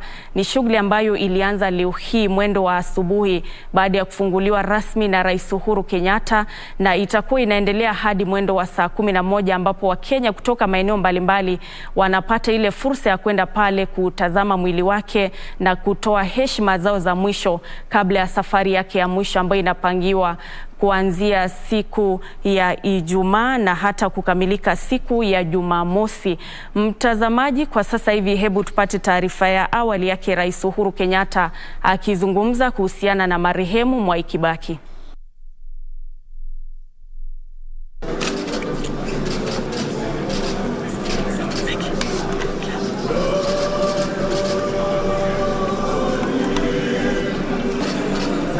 God lives, is holy and terrible.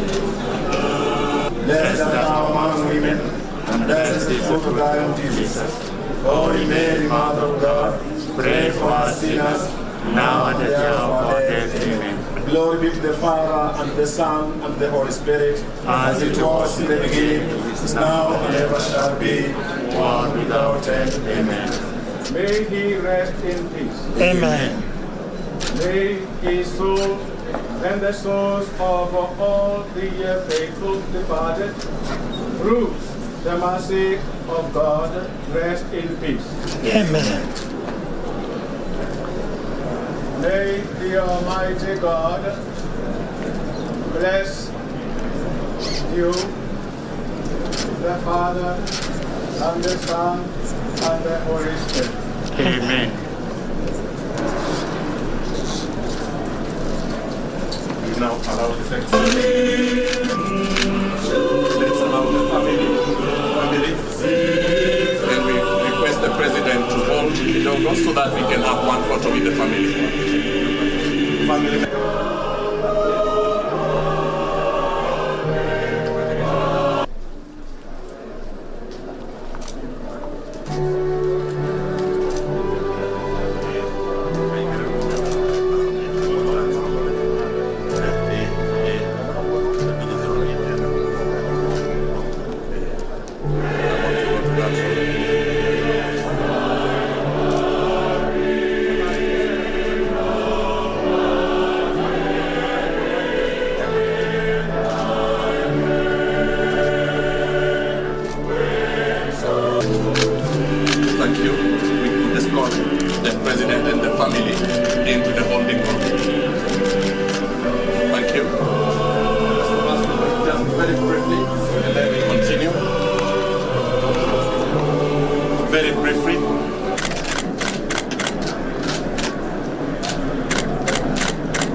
After that, the honorable speakers of the National Assembly and Senate.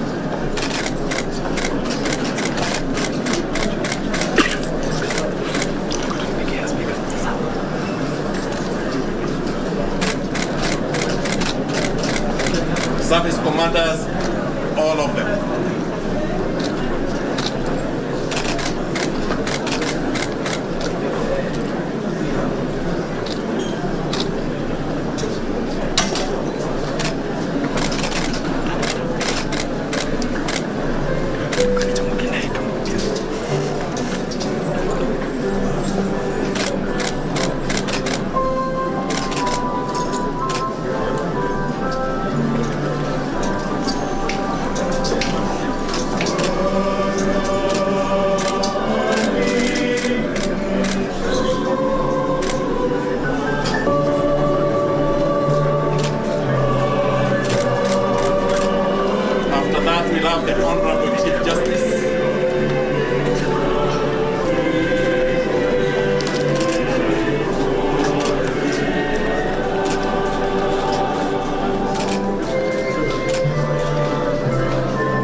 Your Excellency.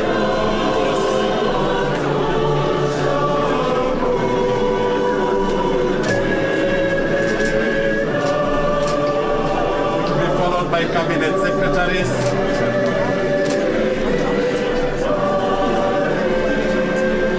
Cabinet secretaries.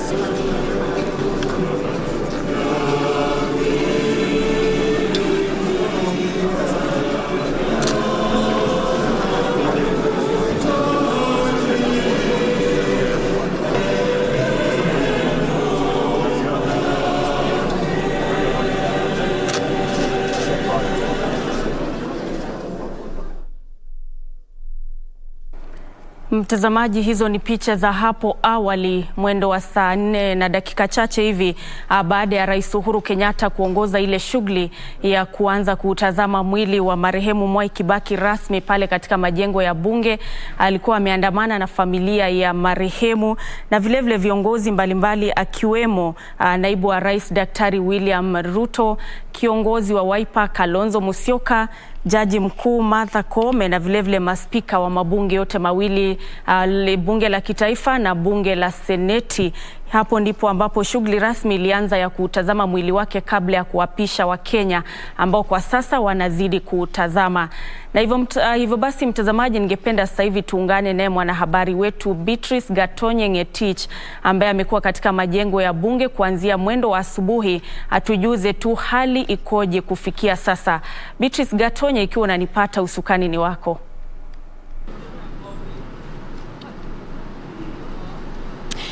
Asante sana Nancy Okware kutoka studioni, na kujia tena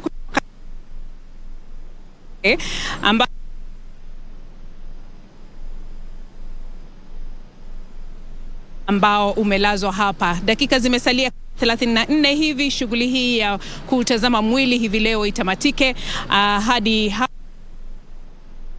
Kenya wengine watapata fursa ya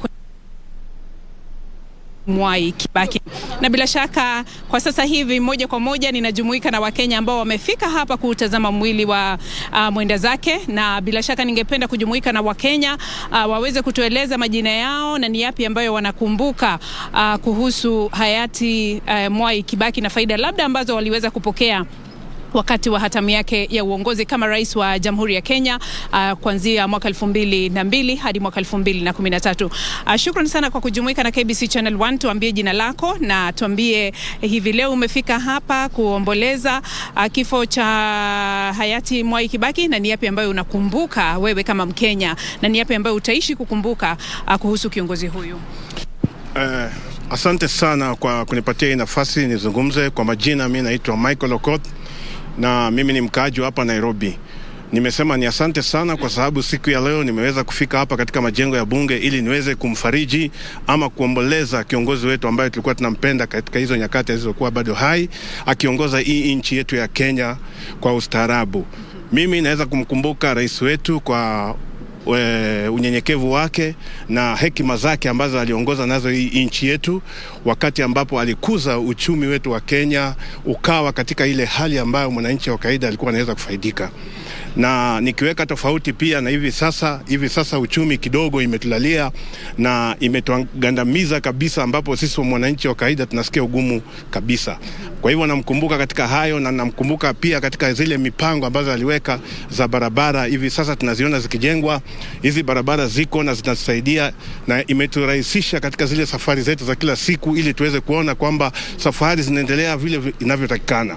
Kwa hivyo hayo yote namkumbuka, na pamoja na elimu katika sekondari, primary na chuo kikuu. Hivi sasa Wakenya wanaingia katika vyuo vikuu, wanaingia katika sekondari, wanaingia katika primary, urahisi wa kusoma, sio kama pale awali. Kwa hivyo hayo yote ninakumbuka na ninasema ni asante na shukrani sana kwa nasema ni asante sana. Asante kwa maoni yako mazuri. Najumuika na kijana barubaru hapa. Unaitwa nani? Hii kwanza kabisa kwa majina naitwa James Ouma, mwanafunzi wa mwaka pale Machakos University. Unamkumbuka hayati Mwai Kibaki kwa sababu zipi? Ya hayati Mwai Kibaki namkumbuka kwanza kabisa kulingana na katika shule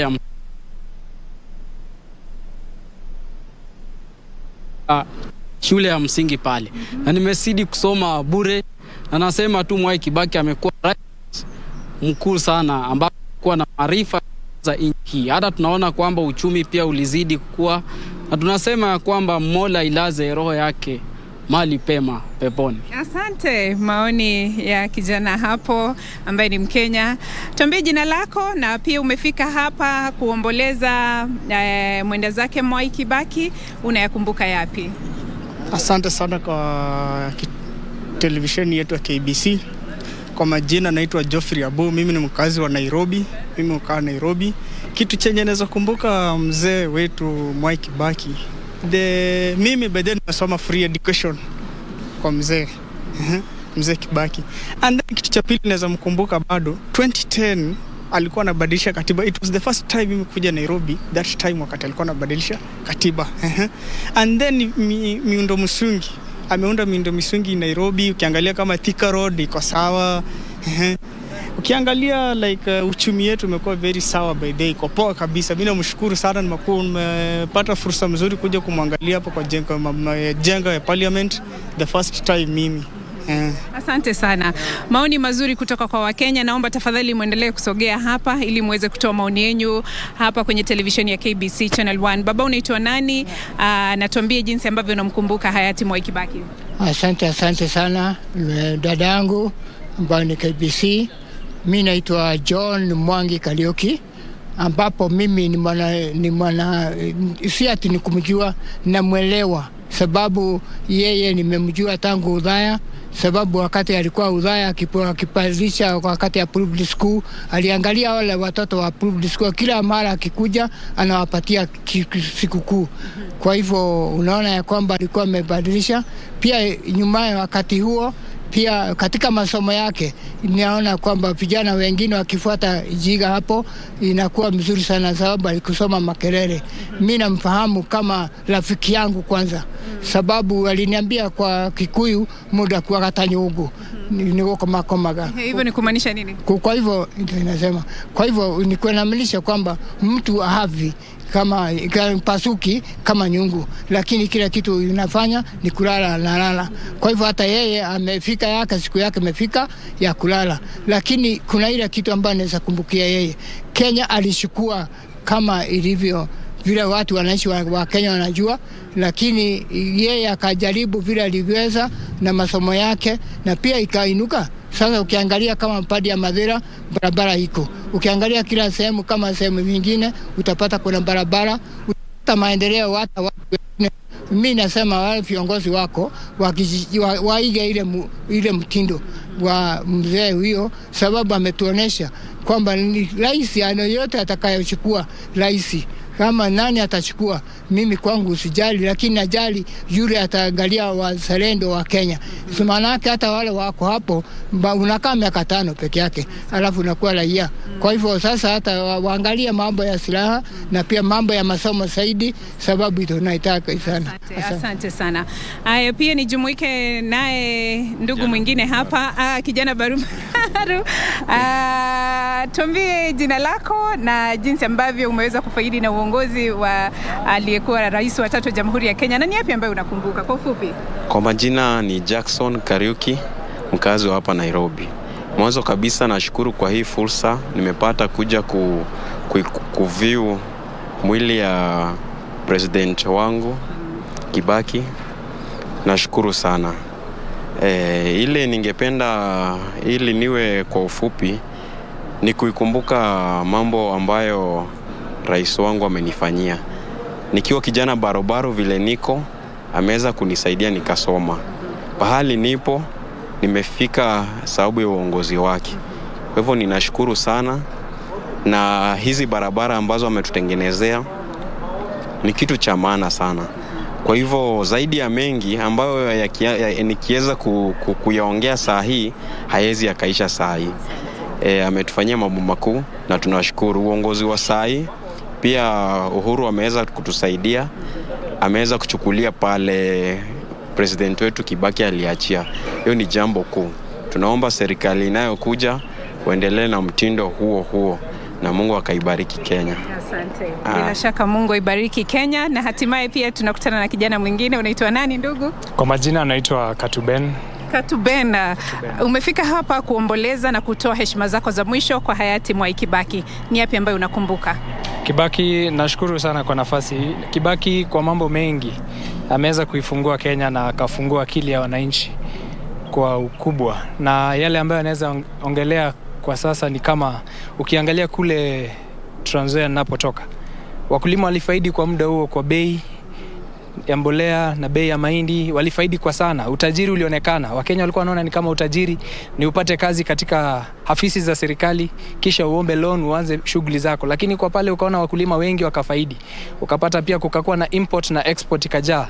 Kukawa na informal na formal employment. Makampuni yakafunguliwa mengi. Ukapata pia sasa uwezi toka university ukatafuta kazi. Unaweza toka university ukarejesta kampuni na ukajianzishia we mwenyewe, ukapata loan kupitia kwa youth fund na women enterprise fund. Ukapata alifungua mambo mengi na ni machungu, ni uchungu ya kwamba ametuondokea, na wengi wanasema tutaipata mwingine kama huyu, lakini tunamwomba Mungu. Mola ni nani?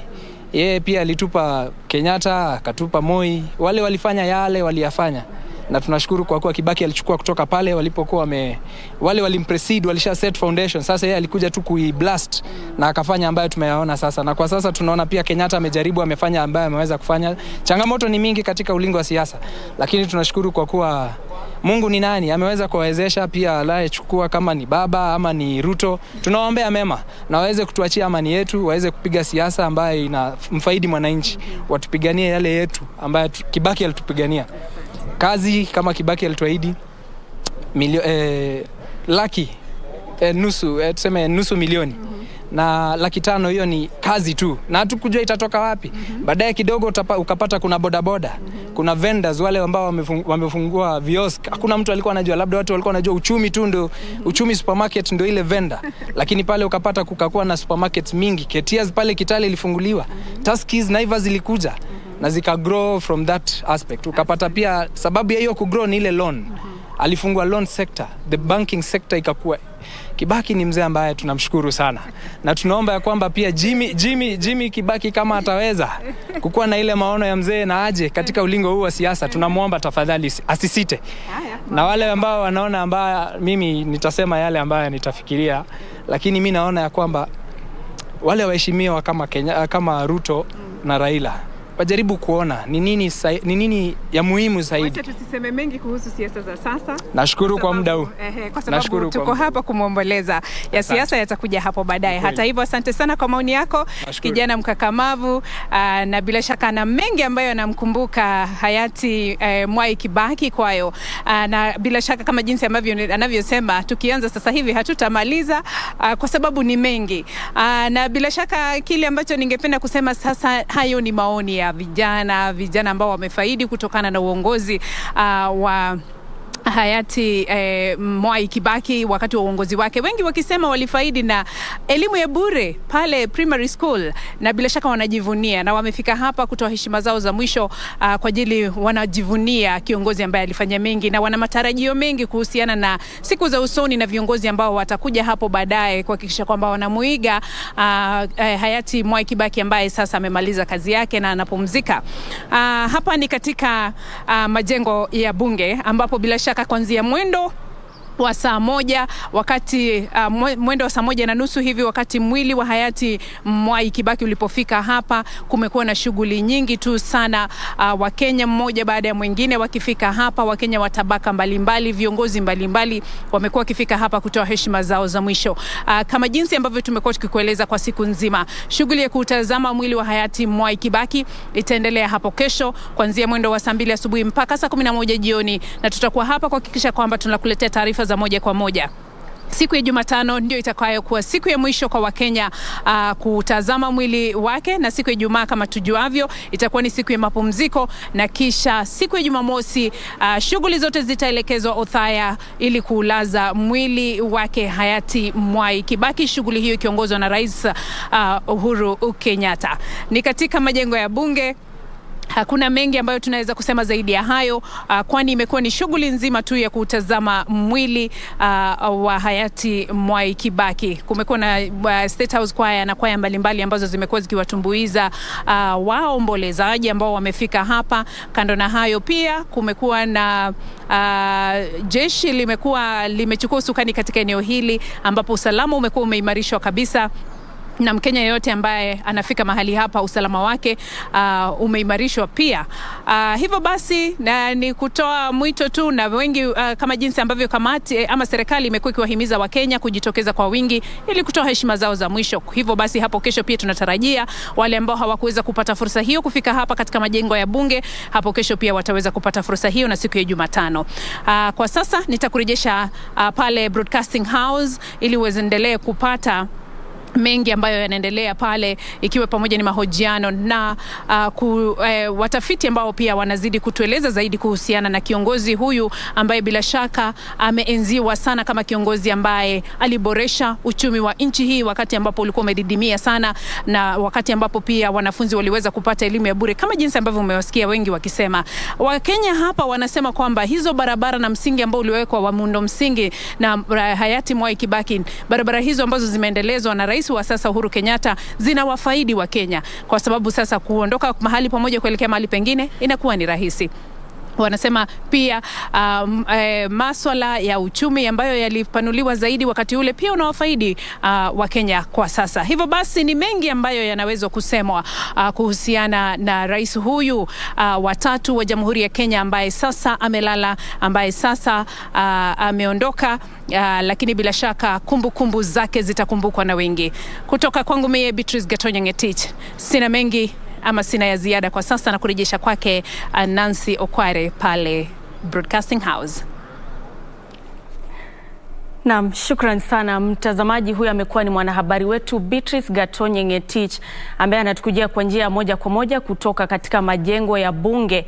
Amekita kambi pale kuanzia mwendo wa saa 12 asubuhi, na ili kuhakikisha kwamba popote pale ulipo unapokea taarifa kamili kuhusiana na yale ambayo yanajiri wakati huu ambapo taifa linaomboleza na wakati ambapo safari ya mwisho ya mwenda zake rais mstaafu Mwai Kibaki inaendelea. Na hivyo basi tu amezungumza tu na baadhi ya Wakenya wanaonyesha matumaini na kusema ya kwamba wanamshukuru marehemu kwa kazi ambayo aliifanya wakati ambapo alikuwa uongozini humu nchini na jinsi ambavyo alikuwa anaendesha serikali yake. Na baadhi ya masuala muhimu ambayo ameangazia ni kuhusiana na elimu, na tumewatazama tu baadhi ya vijana waliozungumza pale wakisema ya kwamba ni mmoja wa wale ambao walinufaika kutokana na elimu ile bila malipo. Na hivyo basi hayo tu ndio baadhi ya masuala ambayo atakuwa wanamkumbuka, na vile vile masuala ya miundo msingi, hasa barabara ya Thika Superhighway ambayo wengi wanaikumbuka sana na wanasema ya kwamba imewasaidia katika zile juhudi za kupunguza msongamano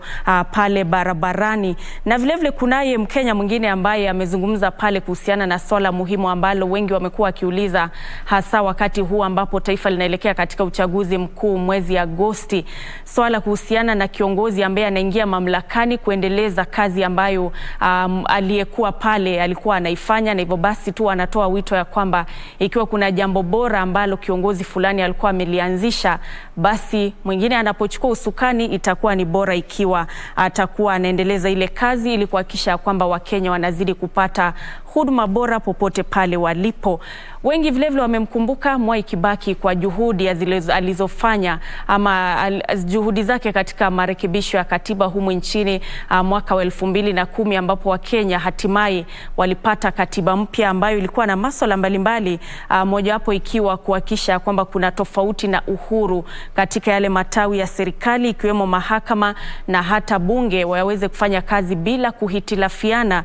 Na hivyo basi hayo tu ni baadhi ya yale ambayo yalipatikana humu nchini baada ya katiba mpya mwaka 2010 tarehe 27 mwezi Agosti.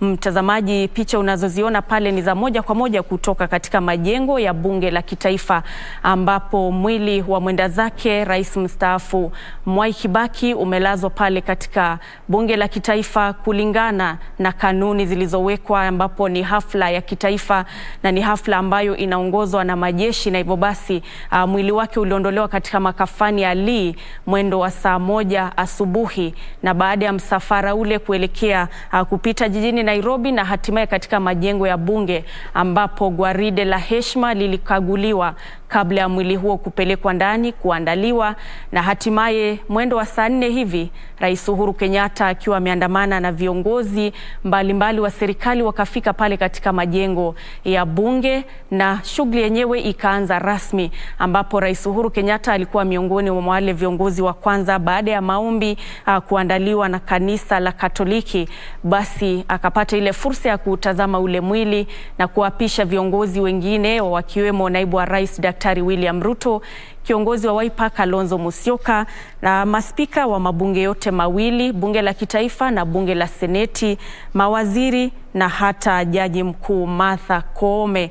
Ni shughuli ambayo itakuwa inaendelea hadi mwendo wa saa 11, na tunatarajia katika kipindi cha takriban dakika 15 hivi zijazo shughuli yenyewe itakuwa inakamilika na mwili huo kuondolewa pale kurejeshwa katika makafani ya Lee kabla ya kurejeshwa hapa katika majengo ya bunge hapo kesho, ambapo wananchi zaidi ambao hawakupata ile fursa watakuwa wanapata fursa ya kutazama, kutoa heshima zao za mwisho. Na kuanzia mwendo wa saa 5 hivi tulishuhudia wananchi kadha wa kadha wakiwasili na kupiga foleni ndefu katika barabara ya majengo ya bunge, na walikuwa tu wana ile hamu ya kutoa heshima zao za mwisho. Kila mmoja unapozungumza naye alikuwa na nia ama alikuwa na sababu iliyomleta pale, na nakumbuka ya kwamba kuna mwananchi mmoja aliyesema ya kwamba alisafiri kutoka katika eneo la Shinyalu, kaunti ya Kakamega, na kuja huku Nairobi angalau apate ile fursa ya kutoa heshima zake za mwisho. Mtazamaji, hata wakati ambapo rais mstaafu Daniel Toroitich arap Moi alipofariki, tulishuhudia tu Wakenya wakitoka katika maeneo mbalimbali humu nchini na kuwasili hapa Nairobi kupata ile fursa ya kutoa heshima zao za mwisho baada ya uongozi wa miaka 24. Na sasa hivi baada ya miaka 10 Rais Mwai Kibaki ameaga, na hivyo basi Wakenya wamepata ile fursa ya kutoa heshima zao za mwisho katika makao ya bunge. Ni shughuli ambayo itakuwa inaendelea hadi siku ya Jumatano, na hivyo basi kamati ambayo inashughulika na masuala ya kuandaa yale mazishi ama ile shughuli ya maziko ya kitaifa imewaagiza na kuwahimiza tu Wakenya kujitokeza kwa wingi na kuelekea katika majengo ya bunge na kutoa heshima zao za mwisho. Hiyo ndio kanuni ya kwamba rais anapofariki ama rais mstaafu anapofariki, basi hayo tu ndio baadhi ya yale masuala ambayo hufanyika, shughuli ikiongozwa na jeshi, mwili wa rais mstaafu ama marehemu kupelekwa pale katika bunge la kitaifa ili Wakenya wapate ile fursa ya kuomboleza na kutazama na kutoa heshima zao za mwisho. Na hivyo basi humu nchini ni shughuli ambayo itakuwa inafanyika kwa siku 3 kuanzia leo hadi siku ya Jumatano mwendo wa saa 11 jioni, ambapo kila Mkenya ambaye ana nia ya kwenda pale katika majengo ya bunge basi anakwenda pale kupanga foleni. Usalama umeimarishwa, unapata ya kwamba hakuna ule msongamano, kuna ushirikiano baina ya maafisa mbalimbali wa usalama na wale maafisa wa NYS kuhakikisha tu ya kwamba wale ambao wanawasili pale foleni na kwenda kwa njia iliyo shwari kabisa katika shughuli hii ambayo ni ya kitaifa na shughuli ambayo imeng'oa nanga rasmi leo hii. Kumbuka ya kwamba taifa liko katika kipindi cha kuomboleza kufuatia kifo cha rais mstaafu Mwai Kibaki ambaye aliliongoza taifa hili kuanzia mwaka 2002 hadi mwaka 2013 ambapo alistaafu na kumpisha rais wa sasa Uhuru Kenyatta ambaye pia anaongoza taifa hili katika kipindi chake ama muhula wake wa pili. Mtazamaji, wa Kenya wamekuwa tu wakitoa yale maoni yao kuhusiana na kile ambacho wanamkumbuka marehemu, na kuna wale ambao walikuwa wanamkumbuka kuhusiana na jinsi ambavyo alikuwa anazungumza wakati ambapo kuna hafla mbalimbali. Anapozungumza na kutoa hotuba yake, wengi walikuwa wakimsikiza na kusema ya kwamba wanapenda jinsi ambavyo anawasilisha masuala mbalimbali. Kwa mfano, wakati alipomaliza kuzungumza, Wakenya walisubiri kwa hamu na gamu yale ambayo angesema baada ya kutoa hotuba, yale ambayo hayajaandikwa, na hivyo basi alikuwa ni kiongozi ambaye alikuwa na ucheshi, kiongozi ambaye alikuwa anawachangamsha na kuwasisimua Wakenya alipokuwa akizungumza, na alikuwa anatumia mafumbo ambayo yamejaa ucheshi. Hivyo basi ikiwa haungeweza kuelewa, basi ingekuwa ni vigumu, manake kuna wengi ambao hawangeelewa ule ucheshi na yale ambayo alikuwa akiyasema. Alikuwa mpenda uchumi, kuimarisha uchumi wa taifa hili, masuala ya michezo kama vile mchezo wa gofu. Hayo tu ni baadhi ya masuala ambayo alikuwa anayaenzi wakati ambapo alikuwa uongozini.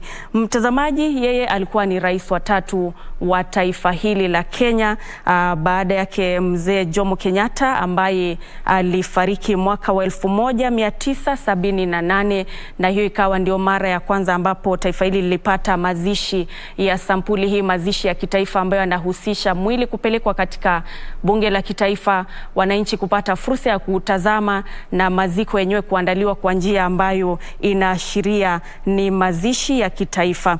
Baada yake rais mstaafu Daniel Toroitich arap Moi alifariki tarehe 4 mwezi Februari mwaka 2020, na hapo ndiposa Wakenya vilevile wakapata fursa kama hii tu ambapo walikuwa wanashiriki katika kumkumbuka marehemu na yale ambayo aliyafanya wakati ambapo alikuwa uongozini. Na hivyo basi, mtazamaji, hayo ni matangazo ambayo tunazidi kuletea hapa kwenye KBC moja kwa moja, kufuatilia tu safari hii kuanzia wakati ambapo tangazo lilitolewa rasmi na Rais Uhuru Kenyatta ya kwamba Mwai Kibaki alikuwa amefariki. Maandalizi yakaanza na tutakuwa tunazidi tu kukueleza mengi kuhusiana na yale ambayo atakayojiri hadi siku ya Jumamosi ambayo itakuwa ni kilele cha wiki ya maombolezi ambapo Mwai Kibaki, rais mstaafu, atakuwa anazikwa katika eneo la Othaya katika kaunti ya Nyeri. Na sasa hivi shughuli ya maandalizi inaendelea pale nyumbani kwake katika kuhakikisha kwamba wakati tarehe hiyo itakapofika basi kila kitu kitakuwa ni shwari. Na hapa jijini Nairobi, cha muhimu ambacho kinaendelea bali na viongozi mbalimbali na hata wananchi kuzidi kutoa risala za rambirambi ni kwamba kunao maandalizi yanaendelea, zile hafla ambazo zinastahili kufanyika kabla ya siku ya maziko kuwasili. Kamati ya andalizi ya masuala ya mazishi imewasihi Wakenya kujitokeza kwa wingi na kuelekea katika majengo ya bunge la kitaifa kwa siku hizo 3 na kupata ile fursa ya kutazama ule mwili, kutoa heshima zao za mwisho. Na hata hivyo, siku ya Ijumaa itakuwa ni siku ambayo imetengwa kwa Wakenya kupumzika na kupewa ile fursa kamili ya kuweza kuenda kutoa heshima zao za mwisho, ambapo ibada ya wafu itakuwa inaandaliwa katika uwanja wa Nyayo, na ni hapo ambapo kutaandaliwa maombi. Viongozi mbalimbali watakuwa wanazungumza na vilevile tutafahamu ikiwa kunao viongozi kutoka katika mataifa ya nje ambao watakuwa na wasili humu nchini kuhudhuria hafla hiyo. Lakini kwa sasa hivi macho yote, masikio yote yanaangazia ile kamati ya andalizi ambayo itakuwa inawaeleza wananchi, je, mipango ni ipi, tutarajie nini? Lakini mtazamaji, hapa kwenye KBC Channel 1 jukumu letu ni kukueleza yale ambayo unatarajia katika kipindi hiki, na hata kuletea picha hizi za moja kwa moja, ambapo ikiwa pengine wengi wako mbali hawataweza kuwasili pale Nairobi kutazama mwili, basi unaweza kufanya hivyo kupitia hapa kwenye KBC Channel 1. Lakini sasa hivi shughuli rasmi ilianza leo asubuhi baada ya kuongozwa naye Rais Uhuru Kenyatta ambaye alifungua safari yenyewe rasmi. Na hapo baada ya viongozi mashuhuri katika serikali kutoa heshima zao za mwisho, basi baadhi ya wananchi wakapewa fursa ya kwenda kutazama mwili huo. Na hapo awali tumezungumza na mwanahabari wetu Beatrice Gatonye Ngetich ambaye yuko pale katika majengo ya bunge, na akazungumza tu na baadhi ya Wakenya ambao wanapoenda pale, wengine wanaenda tu kutazama mwili, lakini kuna wale ambao walikuwa wanamuenzi sana mwenda zake Mwai Kibaki, na hivyo basi wakaamua kwamba ni sharti wafike katika yale majengo ya bunge na kutoa heshima zao za mwisho kwa mwenda zake Mwai Kibaki ambaye alifariki tarehe 22 ambayo ilikuwa ni siku ya Ijumaa akiwa na umri wa miaka 90. Mtazamaji, tutazidi kuletea matangazo haya hapa kwenye KBC Channel 1 na vilevile kuzungumza tu na wananchi ambao wanazidi kusema ya kwamba wale viongozi, baadhi ya viongozi ambao sasa hivi wanapania kuchukua viti mbalimbali baada ya uchaguzi mkuu wa Agosti, basi ni kuwatolea wito tu ya kwamba wazingatie kuwasaidia wananchi na hata kumuiga Mwai Kibaki katika uongozi wake. Na cha mno ni kwamba Wakenya sasa hivi wanatoa wito ya kwamba kuwe na ile amani na utulivu, na ya kwamba viongozi wanapopiga kampeni basi wapige kampeni kwa njia ambayo ni ya amani na utulivu.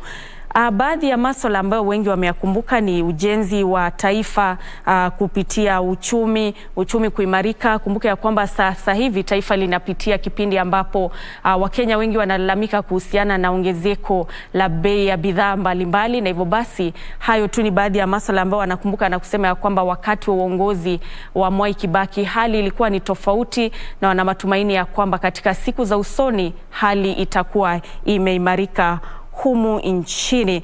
Kukukumbusha tu baadhi ya yale maziko ambayo yamefanyika humu nchini, maziko ya kitaifa ama ukipenda kwa lugha ya kimombo state burial. Kwanza kabisa ilikuwa yake rais wa kwanza wa taifa hili Mzee Jomo Kenyatta ambaye alifariki mwaka 1978, na hapo baadaye tukawa naye aliyekuwa naibu wa rais kijana wa Malwa ambaye alifariki mwaka 2003, na kisha tukawa naye Wangari Maathai ambaye alikuwa ni mshindi wa tuzo la Nobel na alifariki mwaka 2011, na aliyekuwa mama wa taifa Lucy Kibaki aliyefariki mwaka 2016, naye rais mstaafu Daniel Toroitich Arap Moi aliyefariki Februari tarehe 4 mwaka wa 2020, na miaka miwili baadaye sasa hivi kuna mazishi yake Mwai Kibaki ambaye alifariki siku ya Ijumaa ambayo ilikuwa ni tarehe 22,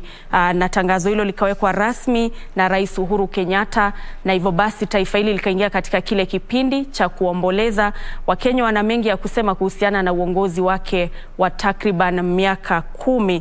Mtazamaji, wito ni kwamba ikiwa hujafika pale katika majengo ya bunge, fursa ipo, ingawa sasa hivi muda wenyewe shughuli yenyewe ilikuwa inakamilika katika takriban dakika 4 hivi zijazo, lakini usife moyo, manake hapo kesho bado shughuli yenyewe itakuwa inaendelea pale katika majengo ya bunge la kitaifa kesho hadi siku ya Jumatano ambayo itakuwa ni siku ya mwisho.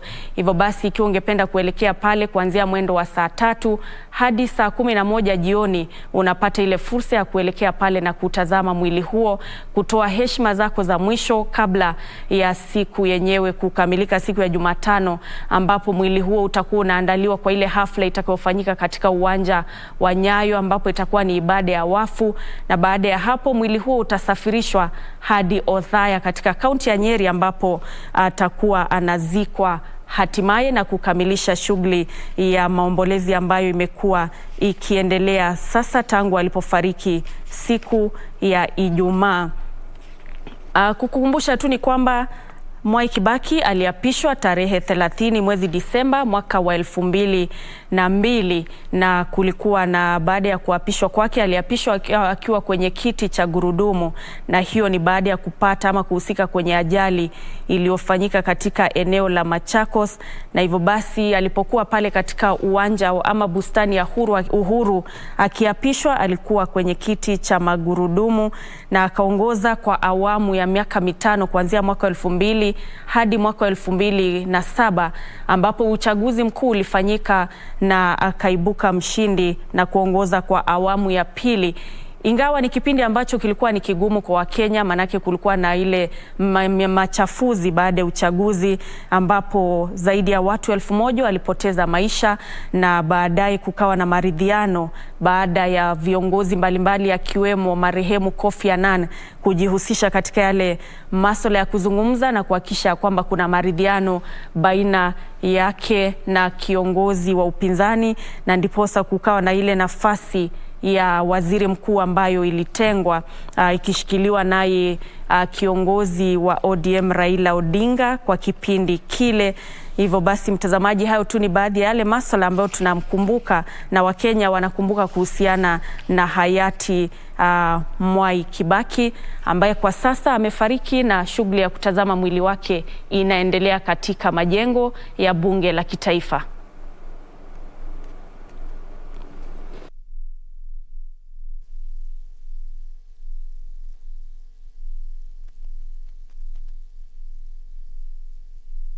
Used to sell about 10%. Alizaliwa tarehe 15 mwezi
tuonane bandarini kule.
Na mtazamaji, hizo ni picha za moja kwa moja kutoka katika bunge la kitaifa ambapo shughuli ya kutazama mwili wake mwenda zake Mwai Kibaki inaendelea pale, na shughuli yenyewe ilikuwa ikamilike mwendo wa saa 11 na kuanzia mwendo wa asubuhi mwendo wa saa 1 hivi mwili wake uliwasili pale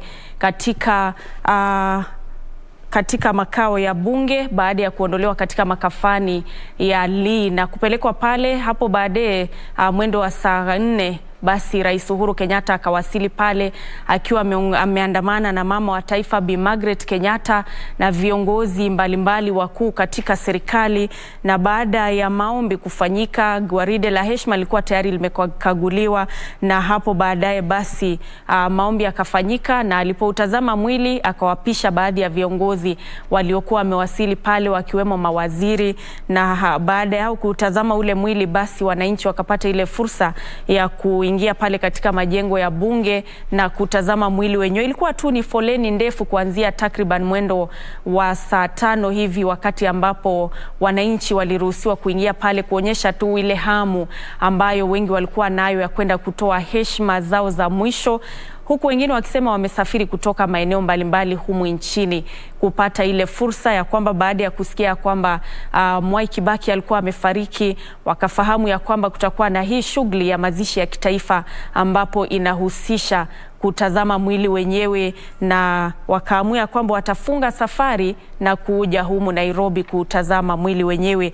Kumbuke ya kwamba kamati inayohusika na mipango ya mazishi iliwahimiza Wakenya kujitokeza kwa wingi na kutazama mwili wa aliyekuwa rais hayati Emilio Mwai Kibaki, ambao utalazwa katika majengo ya bunge kwa siku 3 kuanzia leo hii hadi siku ya Jumatano. Na vilevile kamati ya serikali inayopanga mazishi ya rais huyo wa zamani imetenga siku ya Jumatatu hadi Jumatano kuwa siku ya wananchi kutoa heshima zao za mwisho. Na Rais Uhuru Kenyatta aliwasili pale katika maeneo ya bunge la kitaifa. Na hivyo basi mtazamaji, shughuli yenyewe pale katika bunge la kitaifa inaonekana kukamilika, maanake ilikuwa ikamilike mwendo wa saa 11, na hivyo basi wananchi ambao wako wamepata fursa leo hii watakuwa na fursa yenyewe hapo kesho, ambapo mwili wenyewe utarejeshwa pale kuanzia mwendo wa saa 3 hadi saa 11, kuendelea kukaa pale hadi siku ya Jumatano, ambapo itakuwa ni siku ya mwisho kwa wananchi kutazama, na maziko yenyewe yatakuwa yanaandaliwa katika eneo la Othaya katika kaunti ya Nyeri, ambapo maandalizi tayari yanaendelea pale. Kulingana na wanahabari wetu ambao wako pale, wanatueleza ya kwamba shughuli tu ya maandalizi inaendelea, huku hayo mengine yakiendelea humu Nairobi kutoa heshima za mwisho kwake mwenda zake Mwai Kibaki, ambaye aliliongoza taifa hili kwa miaka 10 kuanzia mwaka 2002 hadi mwaka wa 2010. 13. Mtazamaji, hapa kwenye KBC Channel 1 tutakuwa tunazidi kuletea matangazo hayo moja kwa moja. Hapo kesho mwili huo utakaporejeshwa katika majengo ya bunge, basi tutakuwa tunakuonyesha moja kwa moja na kuzungumza tu na baadhi ya Wakenya ambao watakuwa wanawasili pale kuutazama, angalau tufahamu ni kipi ambacho wanamkumbuka rais mstaafu Mwai Kibaki aliyefariki siku ya Ijumaa ambayo ilikuwa ni tarehe 22 mwezi wa Aprili akiwa na miaka 90. Na basi shughuli yenyewe imekamilika pale katika bunge la kitaifa, na hivyo basi hapa kwenye studio sina la ziada ila kutamatisha na kuwashukuru sana wote ambao walitazama na vile wote ambao walifanikisha matangazo haya. Kunayo mengi ambayo tunazidi kukuandalia, hivyo basi tazama taarifa zetu mwendo wa saa 1 na hata saa 3 tukueleze tu yale ambayo yalijiri leo hii wakati ambapo shughuli yenyewe iling'oa nanga hadi kukamilika mwendo wa saa 11. Mimi naitwa Nancy Okware, shukrani sana kwa kutazama. Kwa heri, tukutane tena hapo kesho majaliwa.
As campaign intensified for the upcoming general election, what does all this mean for you, the voter?